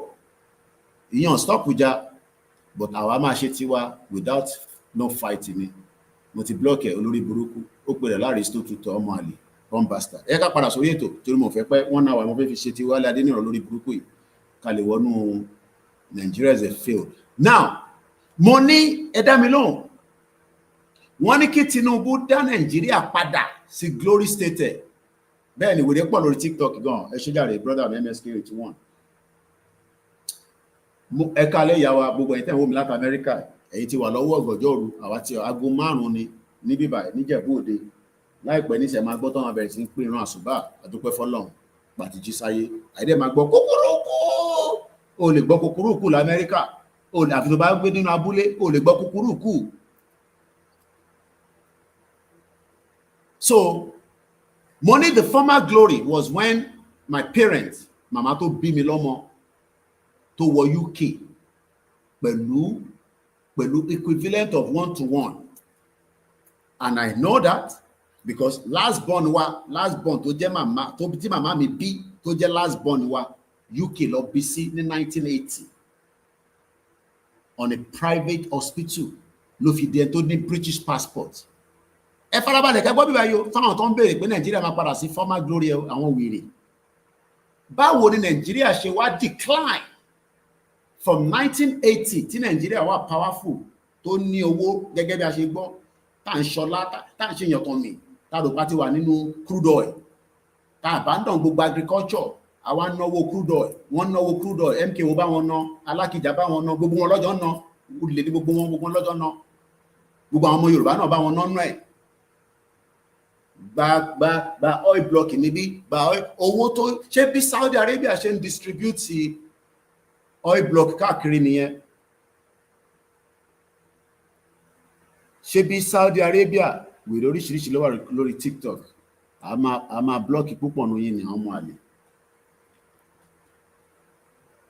Ṣé bí Saudi Arabia tẹ́yìn ti lọ ń ṣe hajj tẹ́tí lọ ń ṣe gbogbo ìntì Ọlọ́run ní kẹ́ ṣe gẹ́gẹ́ bí mùsùlùmí màmá tèmi náà ti lọ sí Mẹ́kà rí bàbá mi lọ sí Mẹ́kà ìyẹn mean anything ìyẹn mi pé bàbá mi ò ṣe ìṣẹ̀ṣe gbogbo ẹ̀ kò lọ Mẹ́kà kó má ṣìṣẹ̀ṣe problem ti ẹni yẹn torí ìṣẹ̀ṣe làgbà òyìnbó kan lè kó àwa lẹ́rú mọ́ níbi táwa dàgbà dé ta gbọ́n nísìn bí bá lọ Mẹ́kà má ṣe máa bọ Ògún bí bá lọ Jerusalem má ṣe máa bọ Ọya máa bọ Odùduwà bó ṣe wù mí nìyẹn tí ìbàdàn wá tó wá lọ Mẹ́kà tí ń lọ Jerusalem ìyẹn ò ní kí n má bọ Ògún mi máa bọ Ògún torí òyìnbó gan bọ Ògún ìbẹ̀kọ́ la fi lọ.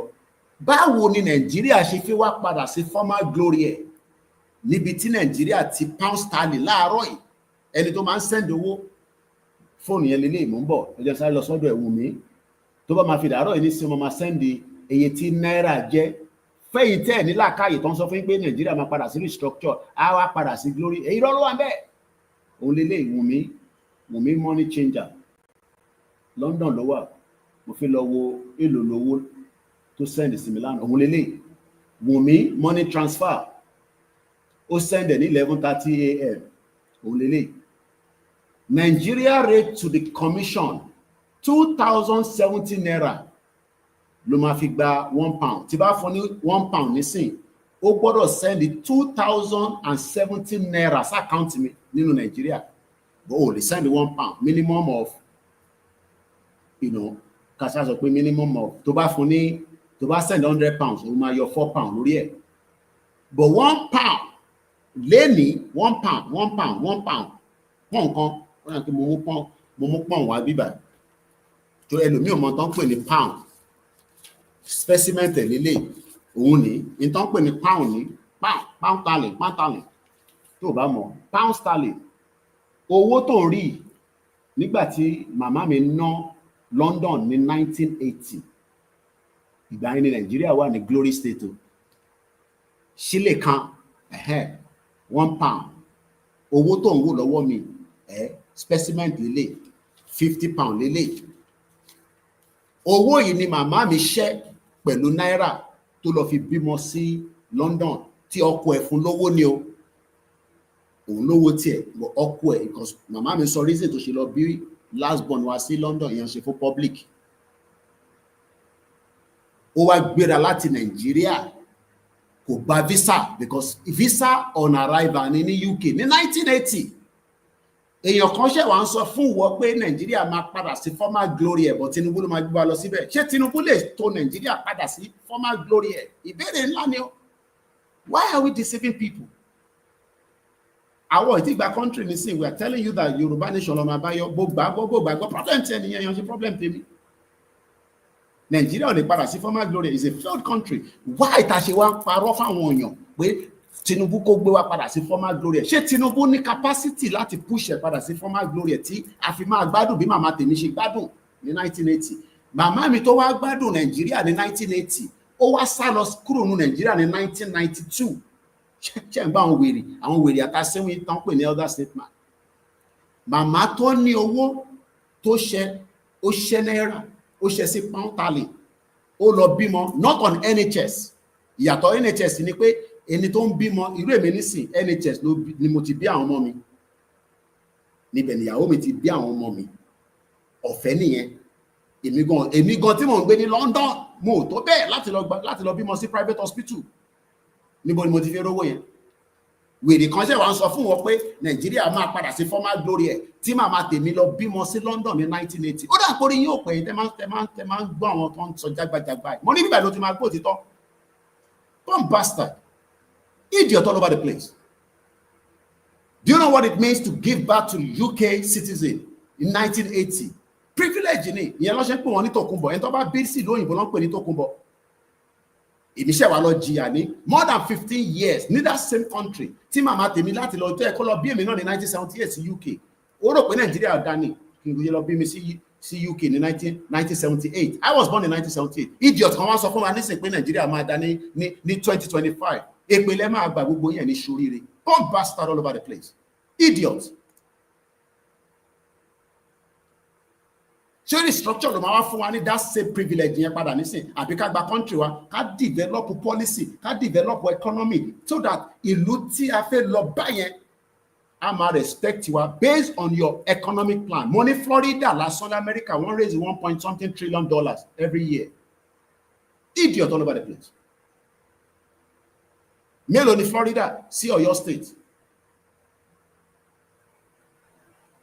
Ìyẹn kan ṣe wá ń sọ fún pé ẹ̀ka máa restructure Nigeria, restructure ló máa mad people all over the place. Orí yóò pè. Àwa wí tán èèyàn kan ní kan má bu àgbàlagbà. Ṣàgbàlagbà yẹn kò ní làákàyè ni. Tó ń sọ fún Tinubu pé kó gbé wa padà sí former glory. Do you know that statement? Tí Nigeria bá máa wà ní former glory. So Tinubu ló máa wá gbé wa padà síbẹ̀. Mélòó ni Tinubu tó lè gbé padà sí former glory? Kọ́lọ̀ fún lẹ́mí gúgú kó fún lálàáfíà kó bá wa wà pẹ̀lú ẹ̀ kí Fúlàní máa pa síbi tó wà yẹn. Torí wọ́n fẹ́ pa àwọn alálẹ̀ ló ṣì ń cover ẹ̀ Tinubu. Ó yẹ kó ti pàdánù tẹ́ ẹ bá mọ̀. Àwọn alálẹ̀ ló ṣì ń fi ààbò ẹ̀ lọ fi ń bo Tinubu mọ́lẹ̀. Ó yẹ kó ti pàdánù. Yar'Adua ṣe tó yẹ kó tó yanjú. Mélòó ni Tinubu wá ti yanjú ẹ̀ dànù. Òun náà dẹ̀ dúró. Torí òun náà máa ṣe oríṣiríṣi ẹrù pé Jésù àtànábì ni Tinubu lò. Òun náà máa ó ní babaláwo tí wọ́n máa consult ojoojúmọ́. Ṣe inú atẹ́gùn ni wọ́n máa tó bá ṣe nǹkan sínú atẹ́gùn fún apádànù. Àwọn Fúlàní lẹ́ ń bá ṣeré bẹ́yẹn. Mélòó ni Tinubu wọ̀ pa Abíọ́lá ni? Gbogbo Abíọ́lá tẹ̀ ń pariwo Abíọ́lá MK wọ́n pàdánù sí Àbújá. Wọ́n pa orí ìjókòó rọ́pá sí. Lẹ́yìn ìgbà tó mu tí ìtàn. Ẹ lọ gbọ́ report Condoleezza Rice, former Secretary of the United States. Idiot all over the place. Ẹ ní làákàyè kọ̀ọ̀kan ìkọjú social media. Àwọn bàbá òfò kan wá jáde wọ́n sọ fún pé a máa restructure Nàìjíríà. Àwọn dẹ̀ ń ṣe fídíò wọn káàkiri wá ní ká má tètè jáde ká tètè jẹ́ kẹ́ẹ̀mí ẹ̀ kó padà síbi tí ó yẹ kó wà. Tábà ti gba country ká mọ̀ báyìí ti gba country. Bọ̀ kíyàn kan ṣe máa ń sọ fún wa pé ìjẹ́ Tinubu máa gbé wa padà sí former glory. Former glory òṣìwò. Which former glory lẹ́ ń sọ̀rọ̀ ẹ̀? Ẹ take time. Mo ní màmá mi bí ọmọ ó bí ọmọ ẹ̀ ìwọ́dí sì lọ́gbà tẹ̀gbá visa kó lọ bímọ sí London lórí private company tó máa cost ẹ̀. O tí lówó tó máa fi jẹun. O tí lówó tó fẹ́ fi bẹ̀rẹ̀ business. Àwa oríṣiríṣi àwọn èèyàn àwọn náà àwọn ṣe experiment ni o. Àwa súnmọ́ yàn kan adóúnjẹ ẹ̀nù àwa ṣe oríṣiríṣi poverty wá pọ̀ káàkiri olúkálukú wá ń lọ́gbọ̀n jìbìtì àti rí arúgbó jẹ́sẹ̀ ń dún o ẹ bá wa dáwó morí kan náà tó fún ní bag of rice méjì wọ́n fún ní ìyẹn ṣe yẹn òṣì yẹn la máa ṣe títí. Idiot all over the place. Mad people all over the place. Orí gbogbo yóò pè. àwa ń donate owó fáwọn èèyàn ṣé ìyẹn ló ń pè ní economic policy ṣé yẹ ká máa donate owó fáwọn èèyàn tó bá pè lù tó fẹ́ ṣiṣẹ́ pẹ̀lú Tinubu after 3 years kò jẹ́ ká ti mọ economic plan Tinubu kò sọ fún àwọn tó ń fẹ́ ṣe nìyẹn bí mo sọ fún yín ó náà ní economic plan tó ń fẹ́ fún wa ká máa fi gbádùn nínú Nàìjíríà láti ọtí Tinubu ti débẹ̀ ṣé kò ti yẹ ká máa gbádùn kí ló dé tí yà ń jẹ wá kí ló dé tá a wà sọ́fà táwọn sọ́fà lójoojúmọ́ nínú Nàìjíríà tẹ́yìn wèrè kan wá jáde ní sẹ́ńsọ fún wa pé ká lọ ṣe restructure kò ní dá fún gbogbo yẹn ní ṣoríire bomb bastard all over the place restructure ni àwọn olè àwọn jáde à ń sọ fún pé bàbá yẹn parọ́ ni èèyàn kan sọ fún wa pé ká má bọ àgbàlagbà ṣé àgbàlagbà nìyẹn ṣé àgbàlagbà tó danú nìyẹn tó bá tẹ̀ lọ lóyìnbó rí ó ṣà ń gbọ́ mo ní màmá tó bí èmi ó lọ bí ọmọ ẹ̀ sí London ní 1980 ní lọ bí last born wá sí UK ìwọ lọ bí ọmọ ẹ̀ sí Abuja lásán lọ sí hospital ìwọ lọ bí ọmọ ẹ̀ sí Abuja púpọ̀ ní tẹ̀ lówó bí ọmọ nísìn tẹ́ sínú general hospital tó ní bed tó ní anything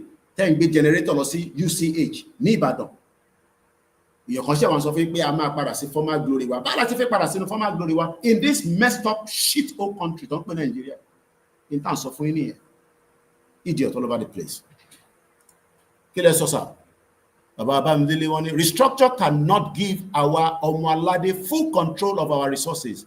Both restructuring and regional government can't see the light of the day.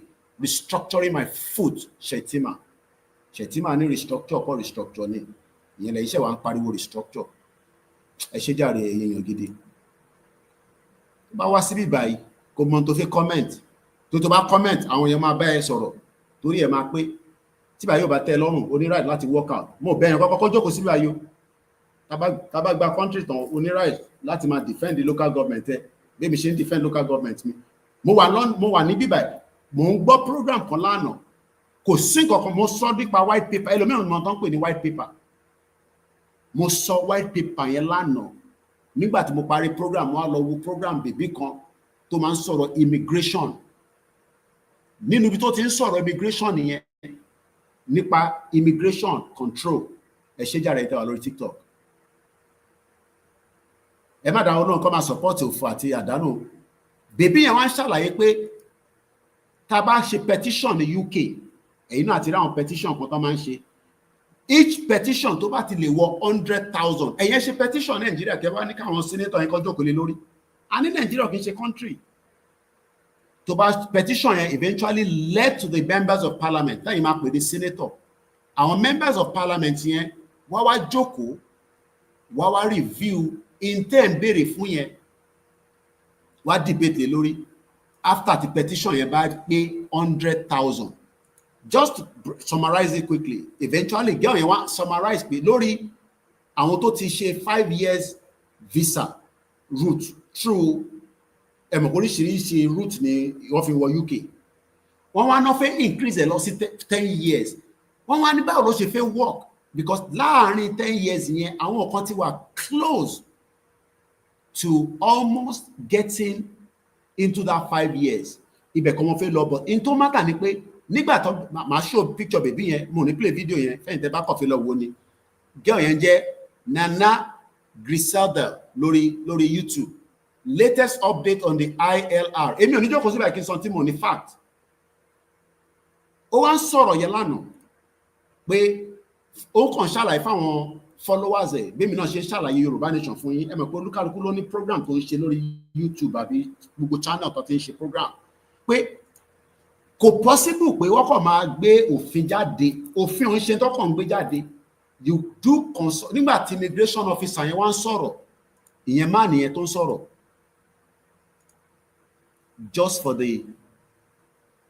the benefit of mo fi show screen yẹn fẹ́yìn tẹ́wàá bíbá àdẹ́jọ́kọ̀ a máa pariwo àwọn sọ̀rọ̀ níbi àyàn kan máa ń sọ pé àwọn tó fẹ́ restructure ẹ̀fẹ́ máa tó wá máa dà àwọn èèyàn láàmú restructure fowó lẹ́fẹ́ màmá mi bí ọmọ ní 1980 nígbà tó dẹ̀ máa fi di 12 years after that ó sá kúrò ní Nigeria. Do you know the reason why my mom left Nigeria?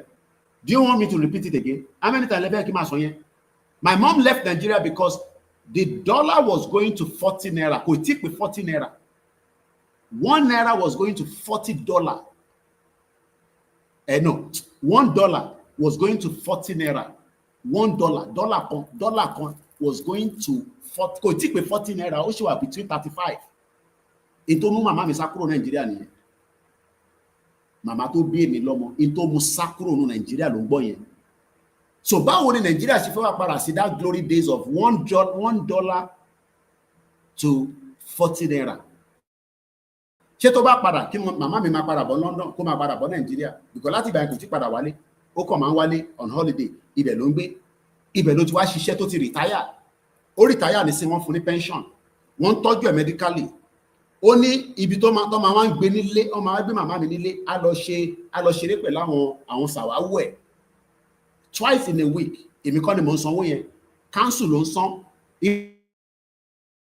Ibi tí council ti rówó lára tax tèmi san àti tax tẹ̀yin san ní UK. Olórí burúkú kan dẹ̀ sọ fún yín pé òun máa tún Nàìjíríà ṣe, àbá máa ṣe Nàìjíríà. Àwọn olè parọ́ fún.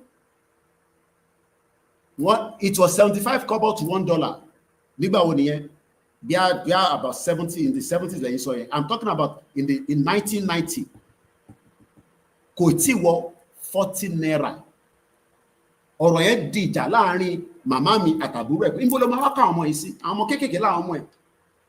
Do you know what it means for a mother? Abiyamọ kó náà máa kó àwọn ọmọ òun sílẹ̀, òun lọ sí ìlú òyìnbó.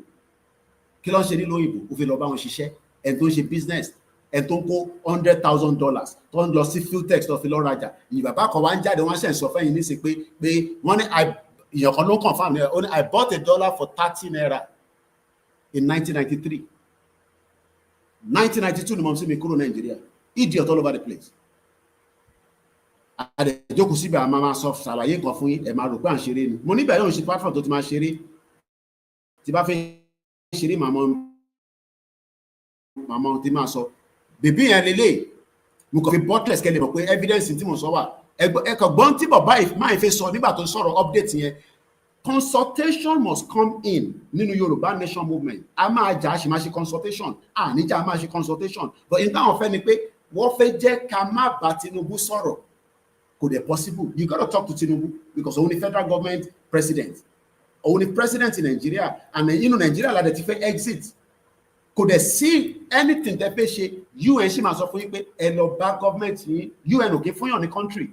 But in tó fẹ́ ṣe ni pé wọ́n fẹ́ máa lo ọgbọ́n jìbìtì. I tell people Nigeria was better than US and UK those days. Bẹ́ẹ̀ni, àní èmi tèmi gbé ní London, mo ò lè afford láti bí ọmọ sí private hospital. Ẹ dáhùn àwọn èèyàn understand nǹkan tá à ń sọ. Àwọn èèyàn bímọ sí private, àwọn èèyàn ní àwọn ọmọ ní private school. Èmi rán wọn, I don't have the money to send my children to private school. Tí bá máa rán wọn lọ sí private school, mo ní máa bá ń ṣe Yorùbá nation. Yorùbá mo gbọ́dọ̀ máa ṣiṣẹ́ back to back ìgbà àti ìyàwó mi. Because ó lè ti private school jẹ́ ní UK. Àwọn ọmọ olówó nìkan ni àwọn ọmọ politicians ò lè. Àwọn ọmọ Wike wà London ní sin tán ló ń gbà tọ́jú. Gbogbo wọn lọ Buhari kú sí London. Ṣebí mo gbé débẹ̀. Why are we deceiving ourselves? Ẹ̀gbọ́n kan tí máa yẹn sọ. I don't normally want to play video, but ẹ̀kọ́ gbọ́n tí máa yẹn sọ. There is no way you will not have consultation. There is no way you will not have a white paper. Mo sọ lánàá nígbà tí mo ṣe program, tẹ́ bá follow me. Mo ní sáwọn olóṣèlú ilẹ̀ Yorùbá ṣọ́ lè fún wa ní straight line kọ́ dẹ̀ ṣe white paper. Ibo ní Yorùbá pé fún wa nínú Nàìjíríà ká mọ̀. Ká kúkú mọ̀ ká fẹ́ wà nínú Nàìjíríà, but ẹ fún wa ní white paper afẹ́rí kí gbogbo yín kẹ́ jókòó kẹ́ sọ̀rọ̀ kẹ́ wá rí this white paper. Kí ló ń pè ní white paper? Document. Pé ibi báyìí ní Yorùbá máa wà káwa wá rí káwa wá ṣe verification pé ṣé lóòótọ́ ló máa rí bẹ́ẹ̀. Ṣé Nigeria of the glory days ó lè padà? Ẹ̀yin ẹ fi sínú comment section náà. Ṣá lè padà sí Nigeria of the glory days?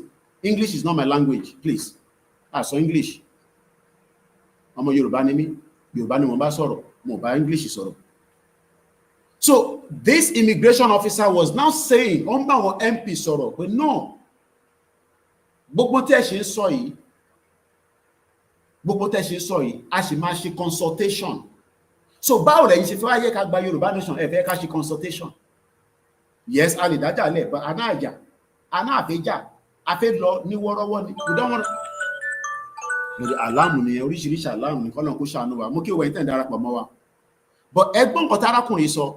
Changes, and I think we've seen from the strength of feeling from colleagues in Westminster Hall today just how important it is to them and their constituents. That's why, Mr. Pritchard, we're taking the approach that we are taking with this, because we really want to listen to what people are telling us. We really want to listen to what people is telling us. It is the right of President Bola Tinubu to listen to us. He might not agree with Yoruba Nation, but it is his right to listen to us. We wrote him early this year. We wrote President Bola Tinubu to tell him what we want as a citizen of the Federal Republic of Nigeria, because Nigeria is still a country. We might say Omo Yoruba Niwa, but in the nutshell, Nigeria is still a country. Around the world today, it is still a country. You might not agree with that line. So when we wrote to Tinubu, we made it clear to him, just as we wrote to Buhari Olori Buruku, that these are the reasons why we still want to be one Nigeria or not. This was what we told Tinubu. Good morning and welcome. We wrote Tinubu this year, May 25. We wrote him last year, but this is an updated one. And this is how we told President Tinubu in letter. Public letter to His Excellency President Bola Ahmed Tinubu, the President of the Federal Republic of Nigeria, under the leadership of Professor Adebanji Akintoye, Yoruba Self-Determination Movement, one body for the sovereignty of Yoruba people. Your Excellency, President of Nigeria, and the most eminent son of Yoruba nation today, because position to one, position kekere, whether we like him, we hate him. Being a president of that country today is still prestigious, because MKO wanted to be the president. He did not. They killed him. We, your people, our and kinsmen, representing millions of Yoruba people in Yoruba land, in Nigeria, and Yoruba in diaspora across the world, have the honor to address this letter to you. We hope and pray that it meets you in good health. If Tinubu dies, you will not even have the privilege to send this letter to Shetima, because because Shetima made it known during the campaign and after the campaign that restructure my foot. We are restructure country. Even if Tinubu wants to restructure the country, Shetima doesn't want him to restructure it. So that means there will be tension between Tinubu and Shetima along the line. Ìjàmà wà láàrin àwọn méjèèjì. Because bí Tinubu bá fẹ́ nǹkan tó dáa fún ilẹ̀ Yorùbá, Shetima máa rán létí pé no, you are one Nigeria.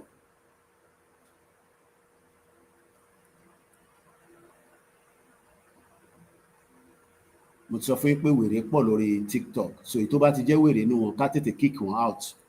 You are not even in Nigeria. Kí ni ẹ ní ṣe pẹ̀lú nǹkan tá à ń sọ? You are not in Nigeria, wèrè. Gbogbo tí mo ti sọ pé mo wà Nigeria, ó tún ní you are not in Nigeria. Àwọn wèrè àtàsínwín. Ìrun àsùbá lọ fi kí yẹn kọ́lọ́n jẹ́ kó bá wa lára mu lẹ́nu. Àrí kájí jẹ. Fúlàní ò ní jẹ́ ẹgbẹ́, ó jẹ́ sàmì. Àìmọ̀ tí Fúlàní ti padà nù nílẹ̀ Yorùbá o. Títí ò ní jẹ́ mọ́lẹ̀ o. Gbogbo títí tí mo rí tó wà Nàìjíríà ní South West yẹn, ó ń jẹ́ èèyàn mọ́lẹ̀ o. So kí la fi buttress ká padà sọ́dọ̀ Adéníran torí ó ti pé 1 hour, ọdún yìí ti pé 1 hour. Ó ní pé Adéníran jáde, ó wá ń sọ fún àwọn èèyàn pé a fẹ́ restructure Nigeria. Àwa wá ń sọ pé báwo ni restructure ṣe fẹ́ work? At what point is it going to work? It is not likely to work. Nigeria failed to be restructured. Not even talking about regional government. You cannot get all that anymore. It is too late. So while I didn't know, like I said, back in 2023, after he left Nigeria in 2021, as one of the leaders of the movement, reason to say law, we don't know. But in a statement to call nígbà tó padà sí Nigeria, ìyẹn Wálé Adéníran, ó ní kí Tinubu jọ kó return Nigeria to the former glory. Mo wá ń béèrè lọ́wọ́ ẹ̀yin tẹ́ ń wò mí, gbogbo ẹ̀yin tẹ́ ń gbọ́ mi, pé ṣó possible pé Tinubu lè gbé wa padà sí former glory. Tó bá lè gbé wa, kí ló dé tó yẹ pé the first tenure of Tinubu has failed everybody. Expectation tá wá látọ̀dọ̀ Tinubu wà rí. Ó fẹ́ Yorùbá nation, fáwọn èèyàn ní fọkànbalẹ̀ náà, káwọn èèyàn lè rìn láàrin ìlú. Ṣé bóun ni president kó gbogbo sójà lọ sí Kwara, kó pa gbogbo àwọn Fúlàní yẹn tó ń yọ wá lẹ́nu? Kí ló dé tó lè ṣe? Ṣé wọ́n so lẹ́pọ̀n ni? Ṣé wọ́n dìmú lẹ́sẹ̀ ni? Ṣé bóun ni president? Ṣé president ò lè pàṣẹ ni? Ṣé mi ni president? Ṣé àwa Yorùbá nation? Ṣé Bàbá Akíntóyè ni president tó máa sọ pé ẹ̀yà ọ̀wọ̀ tẹ́ ń pè Ìgbòho lójoojúmọ́? Kí ló dé tẹ́ pé Tinubu tó jẹ́ pé Ìgbòho là ń pè? Ìbéèrè, ṣebí Tinubu ni president?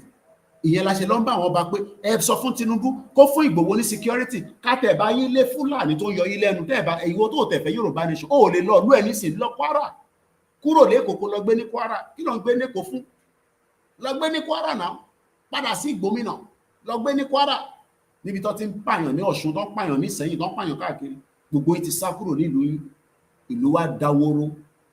Èèyàn kan ṣe máa ń sọ pé a fẹ́ gba restructure tí Fúlàní máa ti ní access sínú ilẹ̀ wa.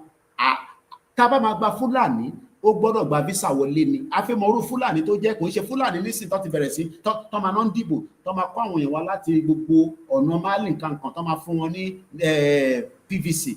Ṣèbí gbogbo ẹlẹ́gbọ́n, ṣé kí n lọ mú jáde? Gbogbo ẹlẹ́gbọ́n pé wọ́n fún wọn ní PVC. Let's go further. Adeniran recall the pivotal role Tinubu played. Gbogbo yẹn la mọ̀. Máa ṣàlàyé tí Tinubu ṣe ní Nàdẹ́kò. Àwọn Nàdẹ́kò gan wọ́n ṣe bá Tinubu jà. President Nàdẹ́kò bá mi sọ̀rọ̀ láti Amẹ́ríkà. So gbogbo ọ̀rọ̀ Nàdẹ́kò yẹn gbogbo alamọ bó ṣe ń lọ. Some of us have been at the forefront of the struggle for Yoruba self-determination in recent times. When we felt our people were confronted with essential threats, he noted. Adeniran ló sọ̀rọ̀ yìí. Ibi tẹ́tí máa mọ̀ pé bíyàn bá ní dementia, àwa máa ń mọ̀ torí ìlú òyìnbó lè ní gbé. Tó bá ti ní dementia, wàá máa sọ kábàkábà kóbókóbó, eléyìí ọ̀rọ̀ ẹ̀ fi straight mọ́. But ìyàn mí pé o lè nítọ́jú, wàá máa fún ẹ lóògùn ni, wàá dẹ̀ máa fún ẹ ní ìtọ́jú ni. Adeniran reminded President Tinubu of the issues highlighted in his inauguration address, such as security, poverty, jobs, electricity. Èwo ni Tinubu ṣe fún yín? Èwo ni Tinubu ṣe? Security, has Tinubu done it? Poverty, ṣó ti yọ kúrò láyé yín? Ìyàn mélòó, iṣẹ́ mélòó ló ti rí ṣe láti ìgbà tí Tinubu ti dé? Iṣẹ́ mélòó lẹ ti dálẹ̀? Nígbà tí Tinubu dé, ṣe bẹ́ẹ̀ kú iṣẹ́ pọ̀ nílẹ̀ Yorùbá ni. Ká dáṣẹ́ sílẹ̀ ní gbèríko. Ṣé o mọ àwọn tó ń jẹ́ kí UK kó run Operation UK? Ṣé kí ṣàlàyé fún ẹ? We call them the white van.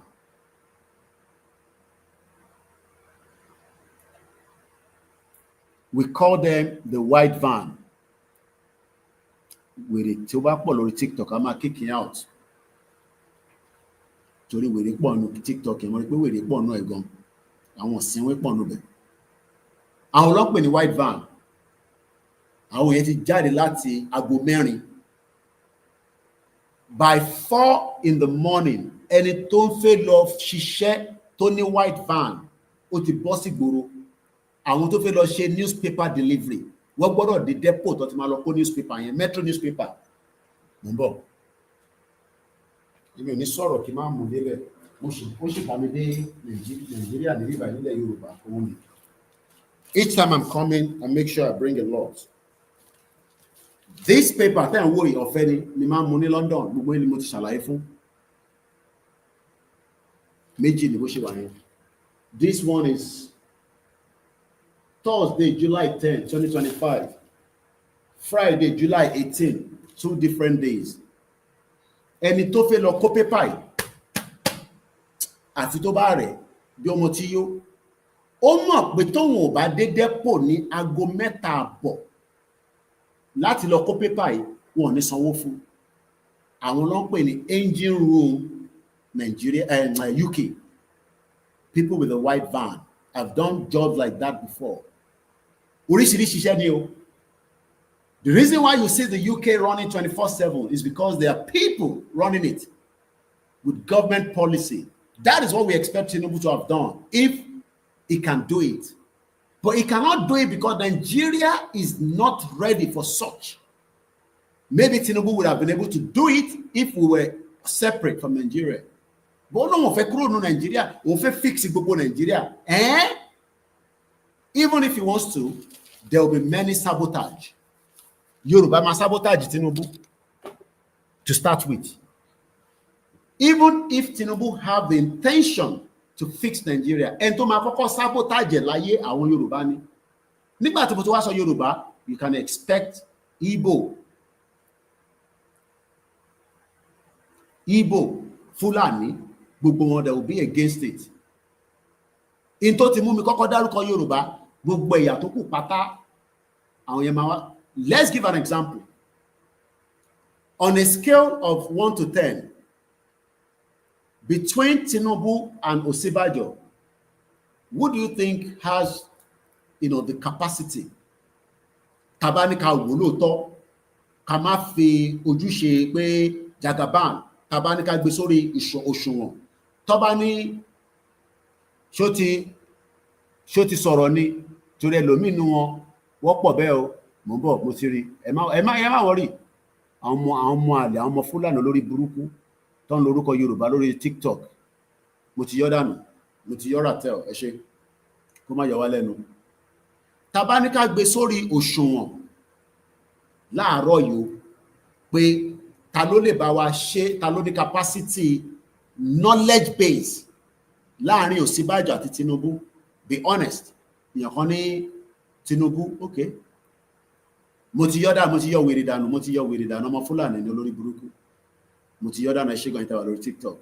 Ọmọ Yorùbá là ń bá sọ̀rọ̀, àbámọ̀ Fúlàní sọ̀rọ̀. Let's say the two of them have the capacity. Kákọ̀ fi ṣe pé ọmọ Yorùbá ni wọ́n. Kákọ̀ Tinubu àti Ọ̀ṣínbàjò, wọ́n ní capacity yẹn. But ṣé wọ́n lè rí ṣe?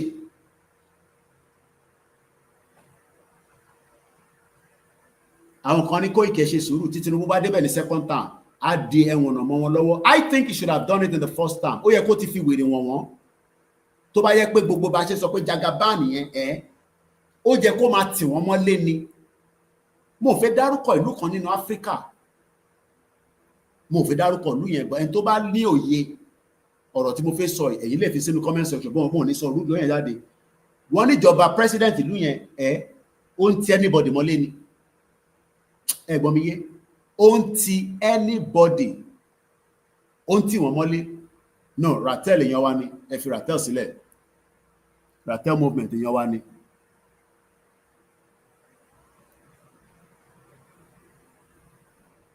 Àwọn èèyàn gbọ́ mi yé. Àwọn kan ní give us Ọ̀ṣínbàjò and remove Tinubu. But what I'm trying to say that, but Ọ̀ṣínbàjò was there with Buhari, wọ́n relegate pátápátá. Ratel èèyàn wa ni Ratel. Àwọn èèyàn follow me. Mo ní ìlú kan wà nínú Africa, kò ń ṣe military ló rán ẹ̀, civilian government ni. Ní fún Ṣòwòrẹ́ láyè kò di president, kò possible. Èèyàn mi ní Ṣòwòrẹ́, a máa ń sọ̀rọ̀ lójoojúmọ́. Ṣòwòrẹ́ will never be the president, so I can't forget Ṣòwòrẹ́. What I'm saying is that bí Tinubu ṣe dé, bó ṣe di president yẹn, wà á kọ́kọ́ ti àwọn kan mọ́lé, wà á tì wọ́n mọ́lé. Forget about democracy, kò sí nǹkan tó ń pè dé, wà á tì wọ́n mọ́lé. If somebody like Adi Saraki, the former minister of aviation, ó ṣe rìn káàkiri Nigeria, he should have been locked away. Many of them like that. But because Nigeria ti cripple Tinubu in some areas, even if he wants to do it, people are now saying, let us give Tinubu the chance to be president again in second term. Àwa ṣe in tó ṣe ní first term. Why it actually like it about play pranky? Òun làwọn rò bàbá Wálé Adéníran. Why? Why are we playing with the minds of the people? Let him come out and deal with them this tenure. Talk about fún access to second tenure. I'm not going to deal with gbogbo. I'm talking about Tinubu. Máa tán rẹ̀ Ṣòwòrẹ́ for president 2027. Bí a ló lè rí 1,000 votes. Lórí àpá àwọn ilé ìmọ̀ tó ń pè Nàìjíríà. Ẹ máa tán ra lórí social media. Ṣòwòrẹ́ for president. Ṣòwòrẹ́ gan mọ̀ pé wọ́n lè wọlé. L'Ondo state wọ́n ní dìbò fún. Ní àkókò àbíbo ló ti wá wọ́n ní dìbò fún. So what I'm trying to explain òun ni àfẹn tó máa yọ wá lẹ́nu àti sọ pé wèrè pọ̀ nù yín ẹ tó fẹ́ yọ wá lẹ́nu àwọn ń gbà yẹn níbí bá ibi ayọ̀ ń ṣe ibi tẹ́tí máa yọ wá lẹ́nu tó bá jẹ́ ọ̀rẹ́ mi kò má tà Sowore is my friend but kò lè wọlé ní local government ẹ̀ idiot. Wálé Adéníran to close this chapter ká máa mo ti yọ wèrè dànù ẹ má wọrí mo ti gbá wèrè dànù sẹ́gbẹ̀ẹ́. Wálé Adéníran is now campaigning for a restructured Nigeria and I'm asking, is it possible for us to get a restructured Nigeria? It is not possible. So do not waste your time by listening to them because they are part of the distractions that we have talked about to take your mind away from the reality of what we are doing. This is Koikimedia bringing the work closer to your doorstep because I want to close this broadcast at exactly 40 minutes. So we have concluded with the Wálé Adéníran, and I come back now to the most important one, failed state. Failed state. There are many failed states around the world, but today, Nigeria is a failed state, and I'll give you facts and bringing the work closer to your doorstep. We will appreciate every single one of you before the end of the broadcast in 40 minutes from now. And in the 15th, September 2025 is just 20 minutes to 6 a.m. from the southwest part of Nigeria, that is Yoruba. Mokeyi Yawa, as you are coming in the comment section. Let's go back now to the second phase of the conversation as quickly as possible. Failed state with a question mark. While Nigeria's fragile democracy is facing an uncertain future, can you guarantee a future in Nigeria? Nigeria is not even about to fail. It has failed already. Only if you're living in denial. If you're living in denial, you will say Nigeria is about to fail. Nigeria failed because I know from my own family, as far back as 1992, when my mom left Nigeria because it was a failed state. She was in Nigeria in the 80s when she gave birth to our last child in the United Kingdom on a private hospital. Private hospital. Do you know what that means? Kenya kúrò Nigeria kó lọ bí ọmọ sí London on a private hospital, not a politician, an ordinary citizen. Many of you will not be able to do that today. Not even many of you can give birth to your child in a general hospital, in your local government, in your state. Some can do it.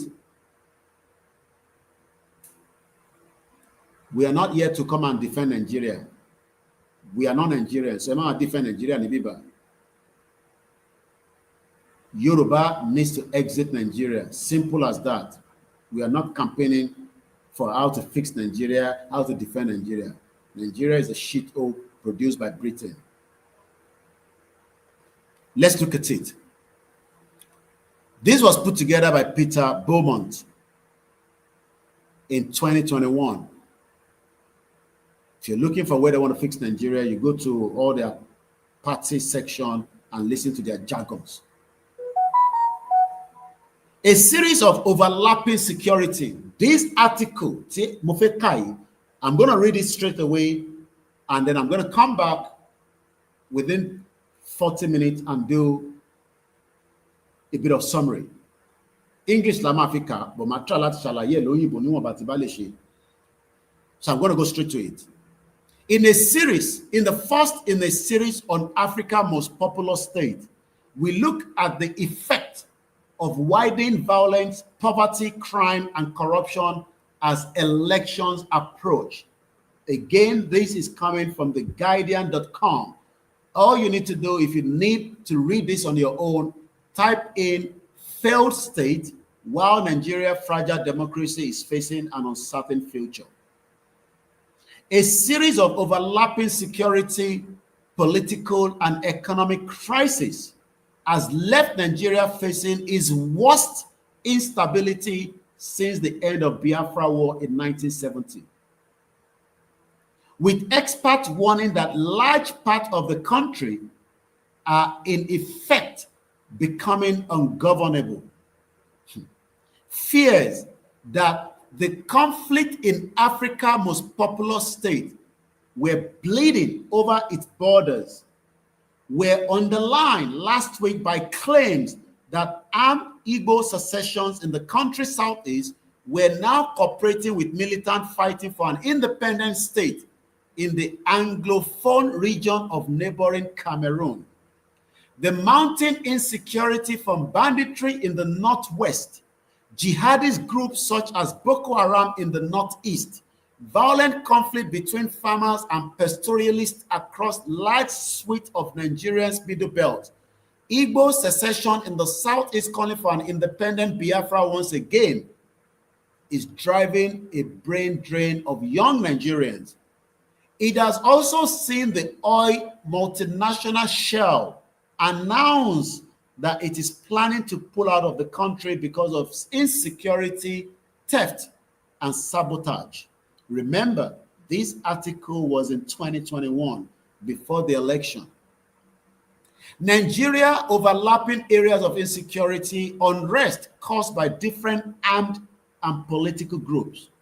Among the recent prominent victims of the lead violence was Dr. Chika Akuyi, a prominent physician in Nigeria's southern state of Anambra, ambushed as he returned from a lecture to commemorate the life of his wife, Dora Akunyili,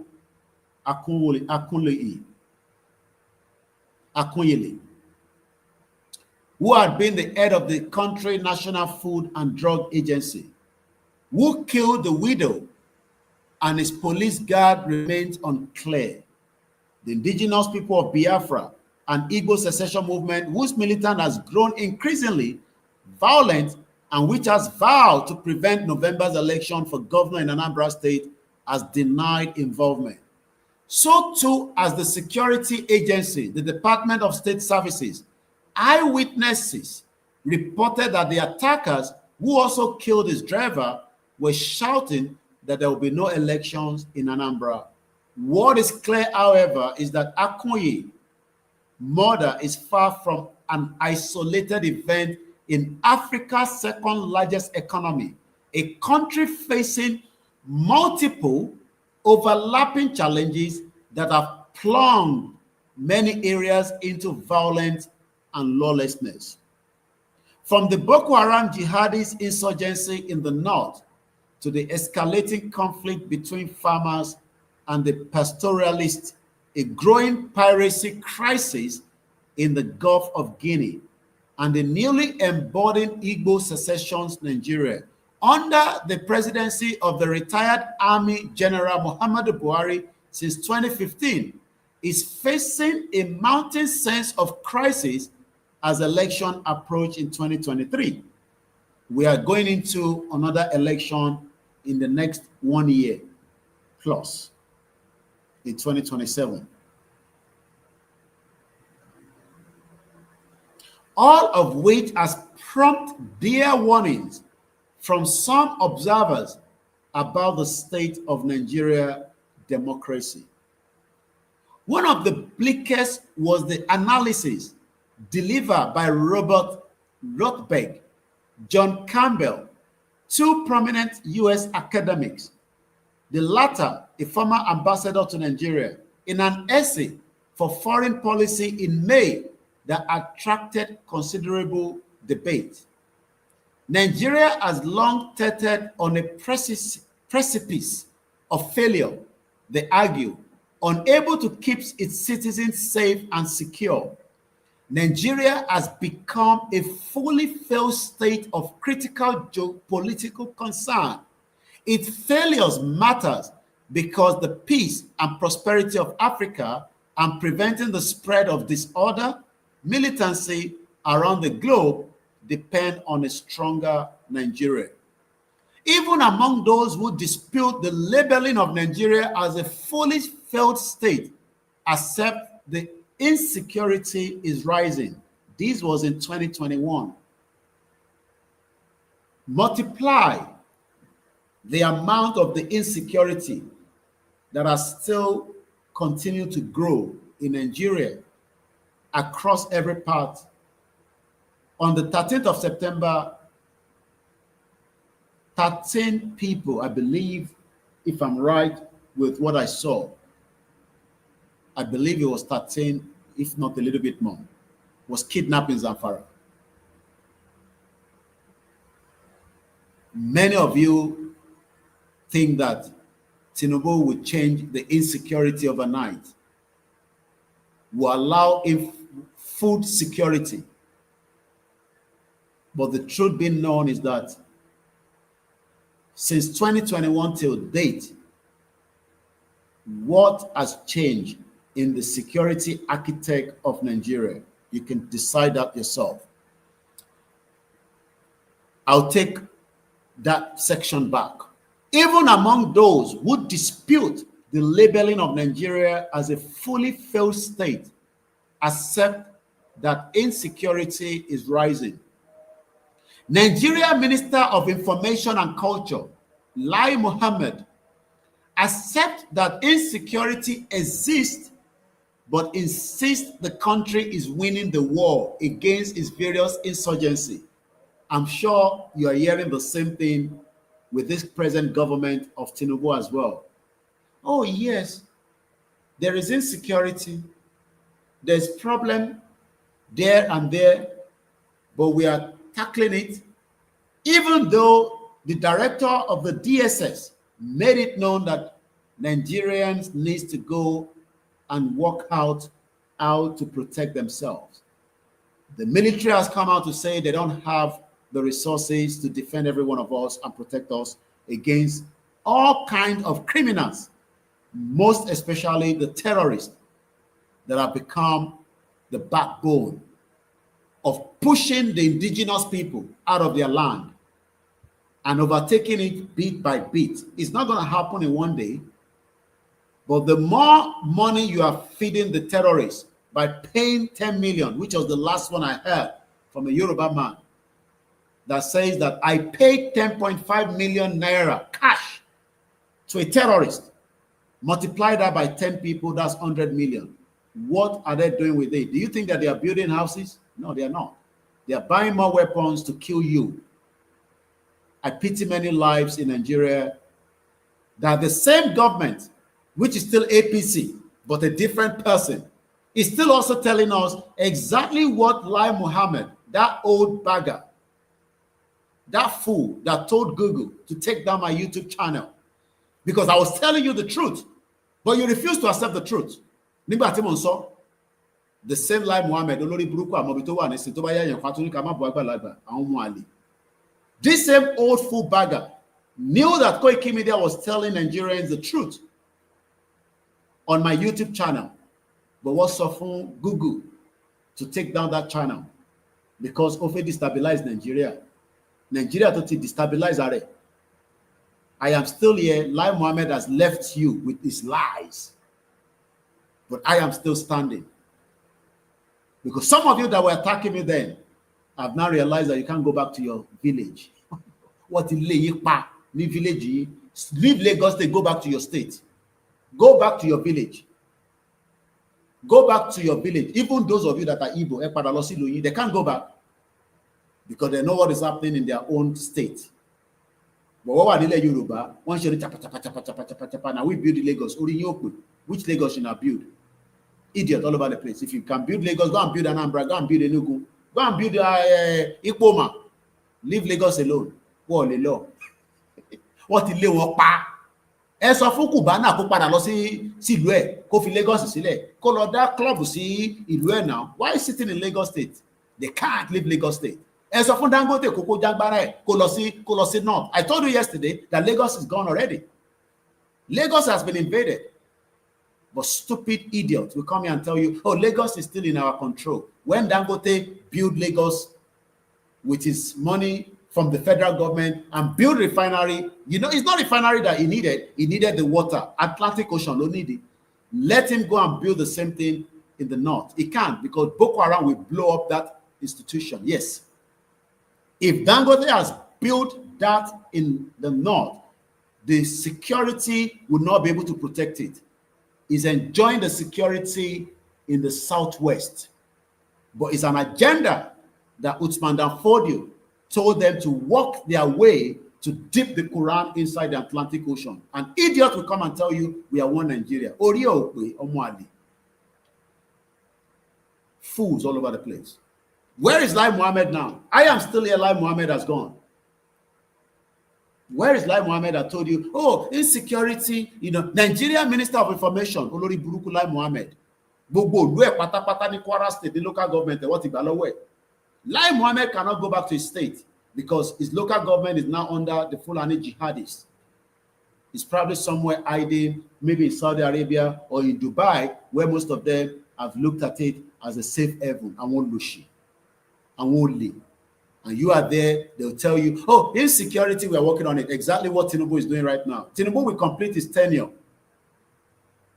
Tinubu no mashetoni in 2031. God's willing, if he goes again, if they give him the ticket, or we don't know what is going to happen. Our sheton, not our sorrow. Well, we tried our best. Koiki, we tried our best, but that best cannot happen. Your best cannot work to fix Nigeria. Where is Lai Mohammed now? Niponi Lai Mohammed, where mi wajade, baba ofo, elenu ofo. To collect us in Google, or take down Koikimedia YouTube channel. I am still existing with my fact. When I told you Nigeria was not working in 2021, you were all abusing me, calling me names. Maybe Mufiba Nigeria. Go back now. Go drive miles from miles and see if you don't get kidnapped by the Fulani jihadis that Buhari brought in under the same Lai Mohammed. Eshigoni.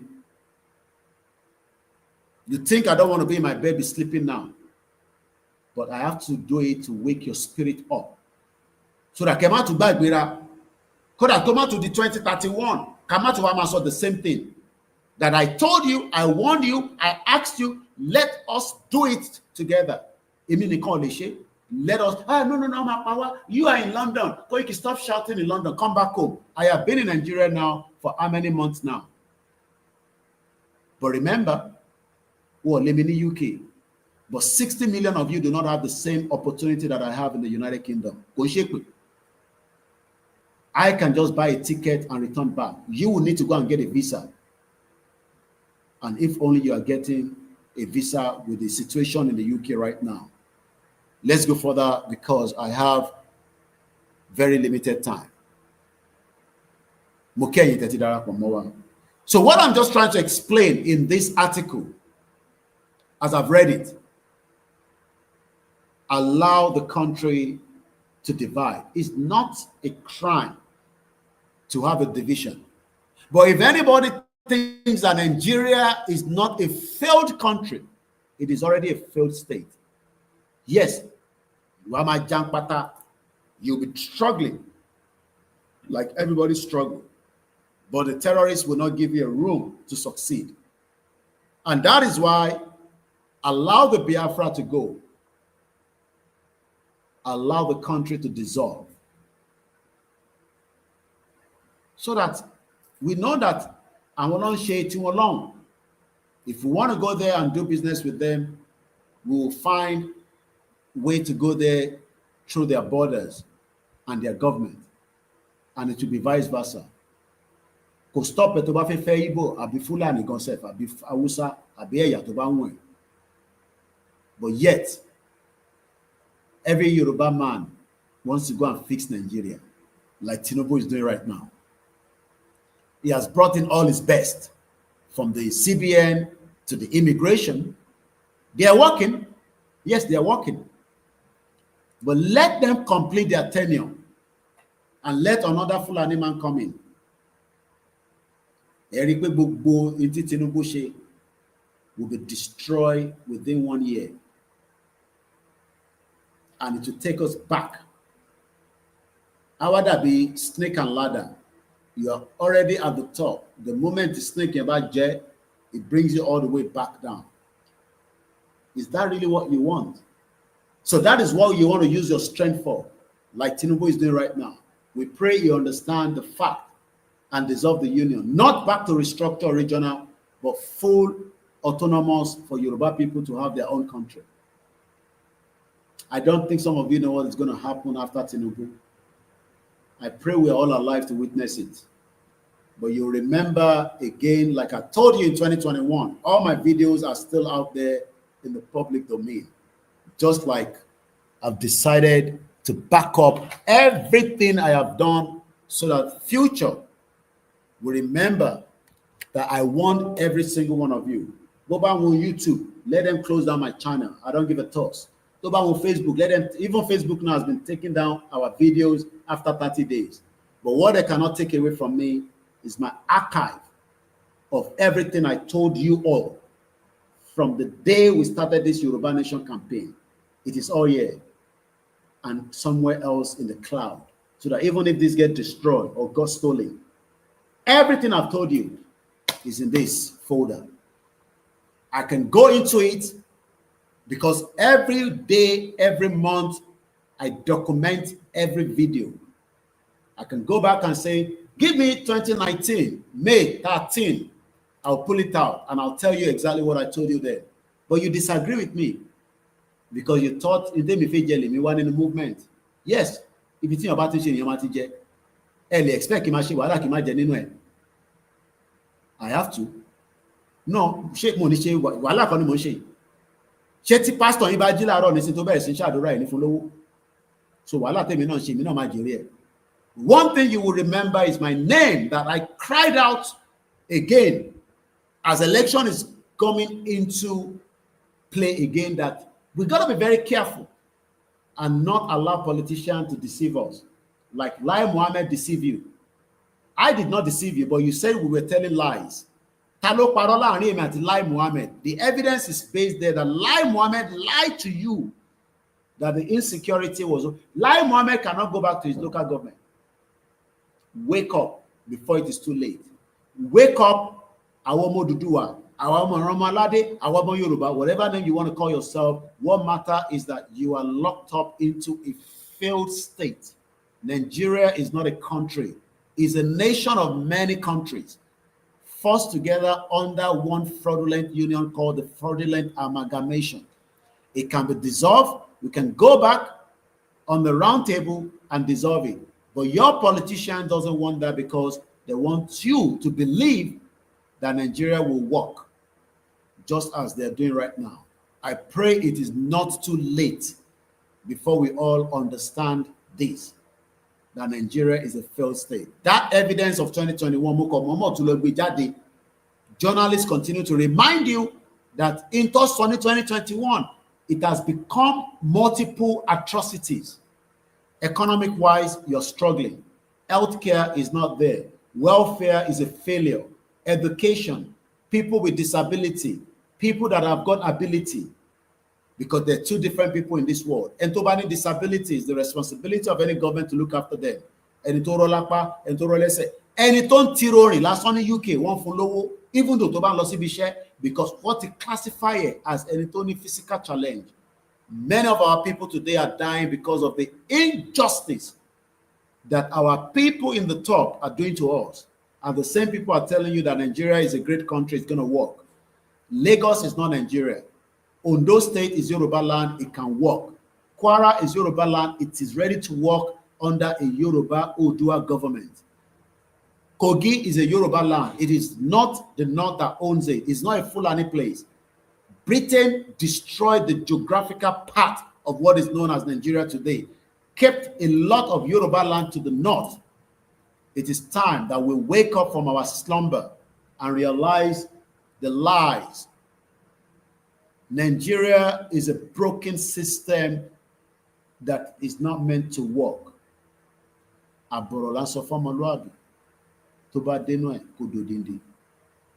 Hate me or like me, truth will always be told. I don't care whether it's going to suck in your brain. I will continue to remind you that the only option we have left is for Nigeria to dissolve. Kí a lè rí life wa lò, kí a lè rí future wa lò. But if you are still one of those, because of the expedient, ọmọ tán pè ní expedient, èrún bread, crumbs, tó ń rí jẹ lọ́wọ́ olóṣèlú ló ṣe ń. It's okay. I understand. Maybe I would have been in the same position if I was in Nigeria. But unfortunately, my background was very good from day one. Yes. I did study in Nigeria, not your university, but secondary school. Even the standard secondary school today, as many people are returning back to university, going back to schools across Nigeria. Oh, Limulos anywhere. You will be retested and retested if you travel with any of your certificates. So, even if you're a first class, Tobashi Losi Lumi with a Nigerian certificate, they will still have to retest you because the fraud in Nigeria has affected every sector. Nigeria must dissolve so that the people can have a better place. Yes, Odua Republic, we can call it that. Odua Kingdom, Yoruba Nation, but what matters most is for our exit. It has nothing to do with your religion. If you like believe in any religion, is a problem. What matters is your freedom to me, because religion is not what I'm fighting for. What we demand is for us to have a full exit. And that is the audio. This one is just less than 25 minutes. So let me quickly appreciate some of you because I have to go back to bed and just relax and prepare for the day. Araje jẹun gbogbo èyí tí ẹ ń gbọ́ wa ní orí ètò tààrọ̀ yìí látòrí TikTok èyí tẹ́tí wọlé tẹ́tí jáde àti kíkà nǹkan out because this platform kò ń ṣe rẹ́gbẹ̀rẹ́gbẹ́. You say rubbish here, we kick you out. Ẹ ṣe ẹ̀tẹ́ fún wa ní gift. My twins just started secondary school in the UK. They were given laptops. Ṣé ń gbọ́? Ẹni tó ṣe bẹ̀rẹ̀ tọmọ wọn ṣe wọ school. I know that because my children have access to the same thing. Everybody is suffering in Nigeria. That's a fella suffering and smiling. Let me quickly appreciate you within the last 15 minutes, and 5 minutes out of it, we would also continue to ask for your voluntary contribution. Benny, voluntary contribution is not a must. If you give us, we'll appreciate. If you don't have, it's okay.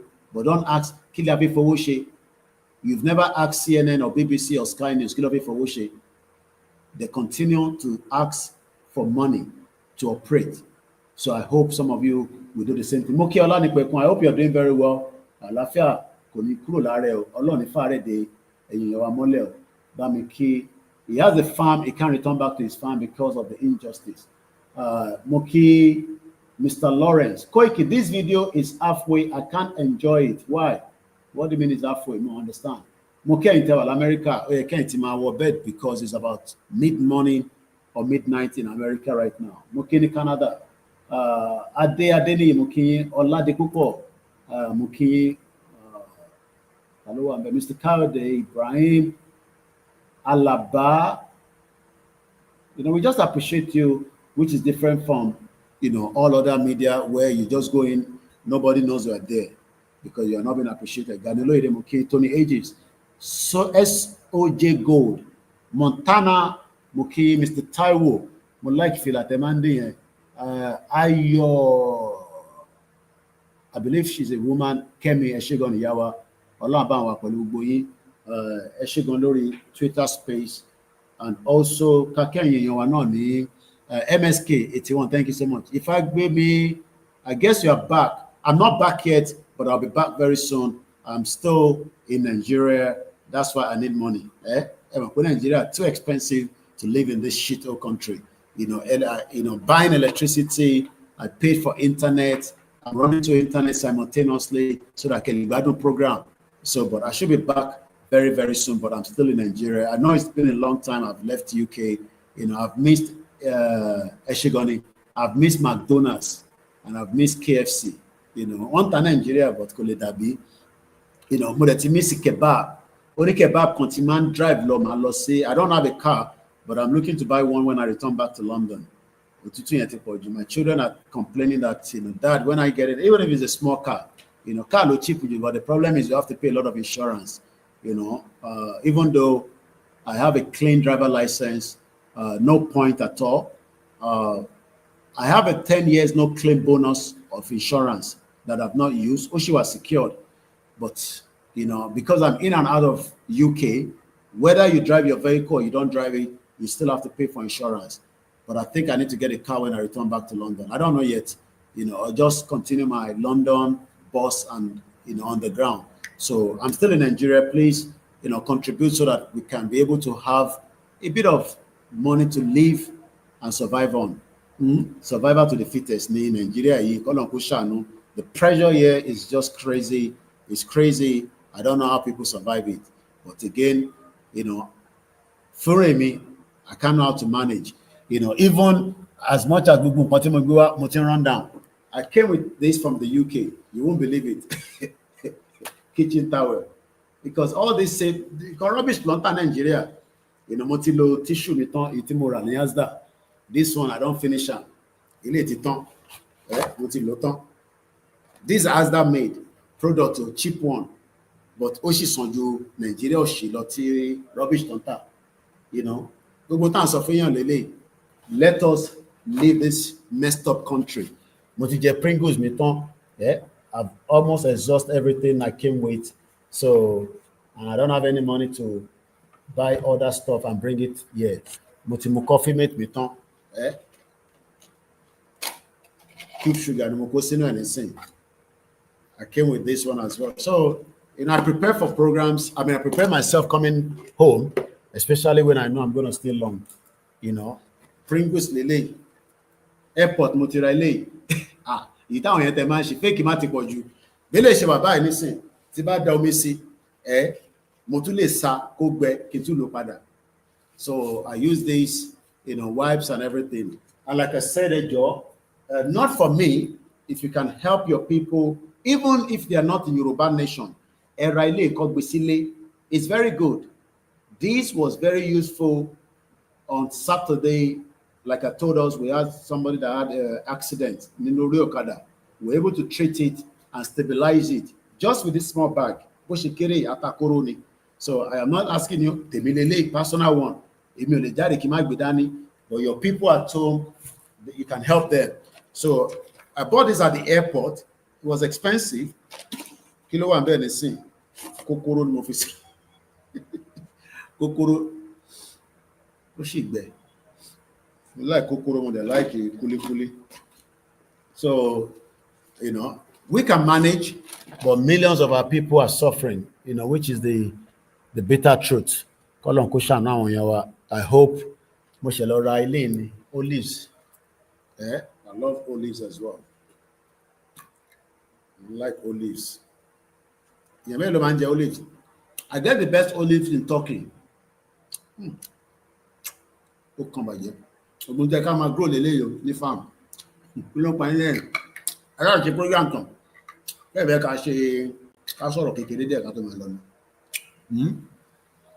Oh, try my best. Africa is so expensive. Miss pizza. Not a pizza now, but bullet me what India go the pizza. If I have to go to Lagos, I can get pizza.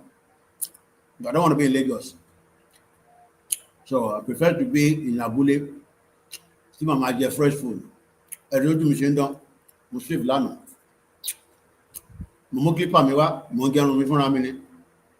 Even in London, I don't go to Baba. It's too expensive. £15. That's the logger. So minimum get me for a minute. So manager me. Moki Baba me wa rich Jinodu. So Nigeria is so expensive. It's just too expensive. Africa generally is expensive. It's not expensive for your politician, but again, for the average person. Okay, brother, me Clement. I love Starbucks and block cheese and black cheese. Make it not just let me feel like I don't miss London too much. I miss London? Every country has its own good and bad. Nigeria was never going to be good. It was great at some point, but it declined. When it was great was when my mom was enjoying it. I might get on before I'm in London now. I don't remember the last time I went to the barber shop. Especially somebody like me now, I gotta be very careful. You know, I'm not a public figure. I don't get anywhere. Back in the days, you know, I have barbers I still have a private barber I can call, he can come to the house. We've known him in the family for a very long time. So, Tibakwe, Omawa, I don't want to bother him. So, Moke, brother, I'm Clement, how have you been? I have coffee, but it's the local one I drink. I love coffee, but I have the big one here, but I don't like this one. I just bought it for my staff. Kenko.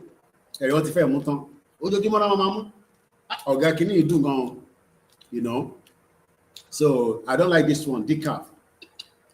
But I prefer this one. This one is 3-in-1. Creamy white coffee. Woman the same thing, me. But I don't know. You know, grow in Africa. Smells very nice. Wow. Cheese. I don't know. You know, we just have to, you know, exit so that we can, you see, most of you in Nigeria, this is vitamin C, 1,000 mg.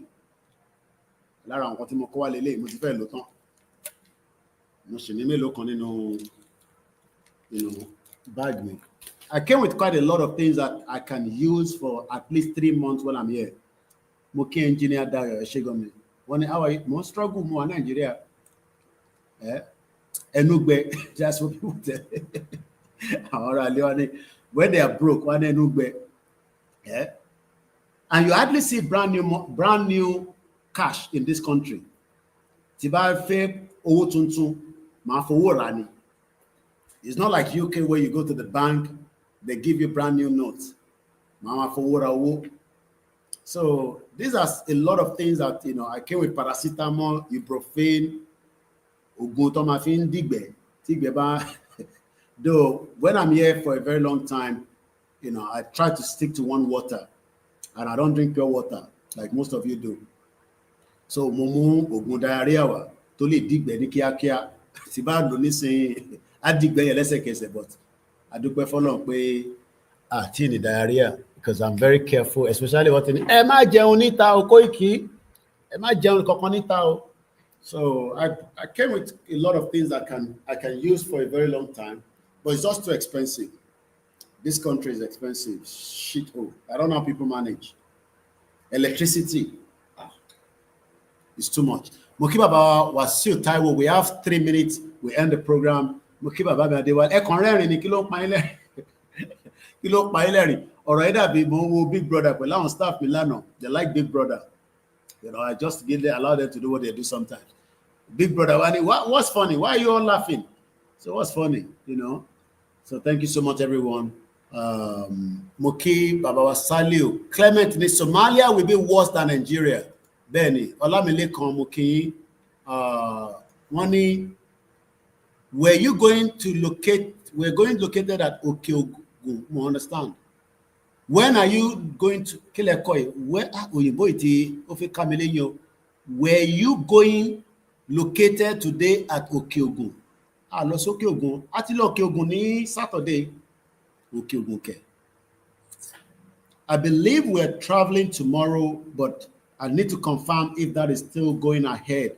But my update is later, Lenny, because we can't put us or nobody. Not on the 16th, but I have to check with the, you know, with those that are in charge of these Oloyes traveling inside Yoruba land. Ogawa Koiki, good morning. Ekaro, Shetikasuba. Clement, how have you been? How's work? Etawal America. This Trump, Nawahala, it's immigration. Do you know that Ghana accepted deportees from America, but at our southwest? When am I going to bring Oloye to life? Okay, you want me to bring him to life? How many people want me to bring Oloye to life? Even a common interview Oloye. because I can make sure it doesn't go beyond what I wanted to say. But when you go to interview with somebody, they'll be asking him, kilo fi shogun e, báwo ló ṣe ń ṣògùn? All this rubbish, question they'll be asking him. Okay, maybe the next time I'm with him, if I travel to Cotonou, I can bring him to come and have a discussion with us. I'll try. I can't promise, but I'll try. I have the power to. Ṣé ká gbé lóyè wá lórí video àbí lórí phone call? Èwo lẹ fẹ́? Which one do you want? You want to see his face? Koiki, how are you doing? May Elédùmarè bless. I'm here, Prince. Owó ni mo need o. Owó ni kókó. I don't think we want to bring Oloye for life now. He's very busy, but we will do it one time. I think what we will do is we'll probably do it from his own TikTok account. I'll probably connect maybe one or two my platform. I'm not share my worry. You love to see him. When we're traveling, how many of you have watched that video? That was when we're heading to saying, Benny, owó ni kókó, owó ni kẹ́ fún wa, ẹ fún wa ní pounds. Kí mi náà lè send owó sáwọn ọmọ Oòduà, ẹ dẹ̀ fún wa ní náírà. Can stabilize? It's 2 hours to the dot. Let me end the program. Lágbára Ọlọ́run, àtúpadà wá. Blunt, when will you exit Nigeria? We have been hearing this for ages. Ṣé Yorùbá ni àbí Igbo, àbí Hausa? Because Blunt is not a Yoruba name. The current president, who is a Yoruba man, has brought Nigeria to our knees, looted the treasury and destroyed the currency. Tinubu is not the one that destroyed Nigeria. Nigeria has been destroyed since 1914. Tinubu is just perfecting what many people have done in the past. So don't blame him. If you get there, you go steal money now. No be Nigeria. I beg. I'm not to defend Tinubu. I'm not the spokesman. So if Tinubu lie, let him steal everything. Buhari stole so much that he look after his people. I don't give a shit. Abi. So only Tinubu has brought Nigeria to our knees. No, Tinubu did not bring Nigeria to our knees. Nigeria has been on his knees since Britain joined us together. So I think that I'm sharing a message in the comment here. Afolabika Demoki, Yomi Jolly, Olorúkọ mi. Ẹ̀gbọ́n mi wọ́n ní, I bought $1 for 30 naira in 1993. Chio, thank you so much. Let me go back. Even if I'm not sleeping, let me just go and relax my body. Because to wake up at 4 o'clock and come out, and tí Bàdárúkẹ́ má fi ṣèbínú Gani Olóyèdé mo kí ọ. Àwọn tó ń disturb àti yọ wọ́n dànù kọ́ lọ máa gbọ́ lọ́dọ̀ anybody that is using my video. You need to credit it. I am saying this now because the management are taking drastic action in the next 6 months, which means before next year, it's going to change. We not say Kemalo video, but I feel credit to Koikimedia, clear on top of it. We are not working for you. You can't pick our video and brand it with your name. No, it's not possible. You got to make sure you credit it to Koikimedia. Without that, there might be problem in the future. Daniel Adeyemi Mokinyo, God bless Yoruba land. God bless every one of you as you're going out to hustle in wherever country you are. Happy New Week, and let us continue to advocate for Yoruba nation. Is non-violent, but I'm sure Amadori M1. When that is going to happen, I don't know. God bless you all. Bye for now.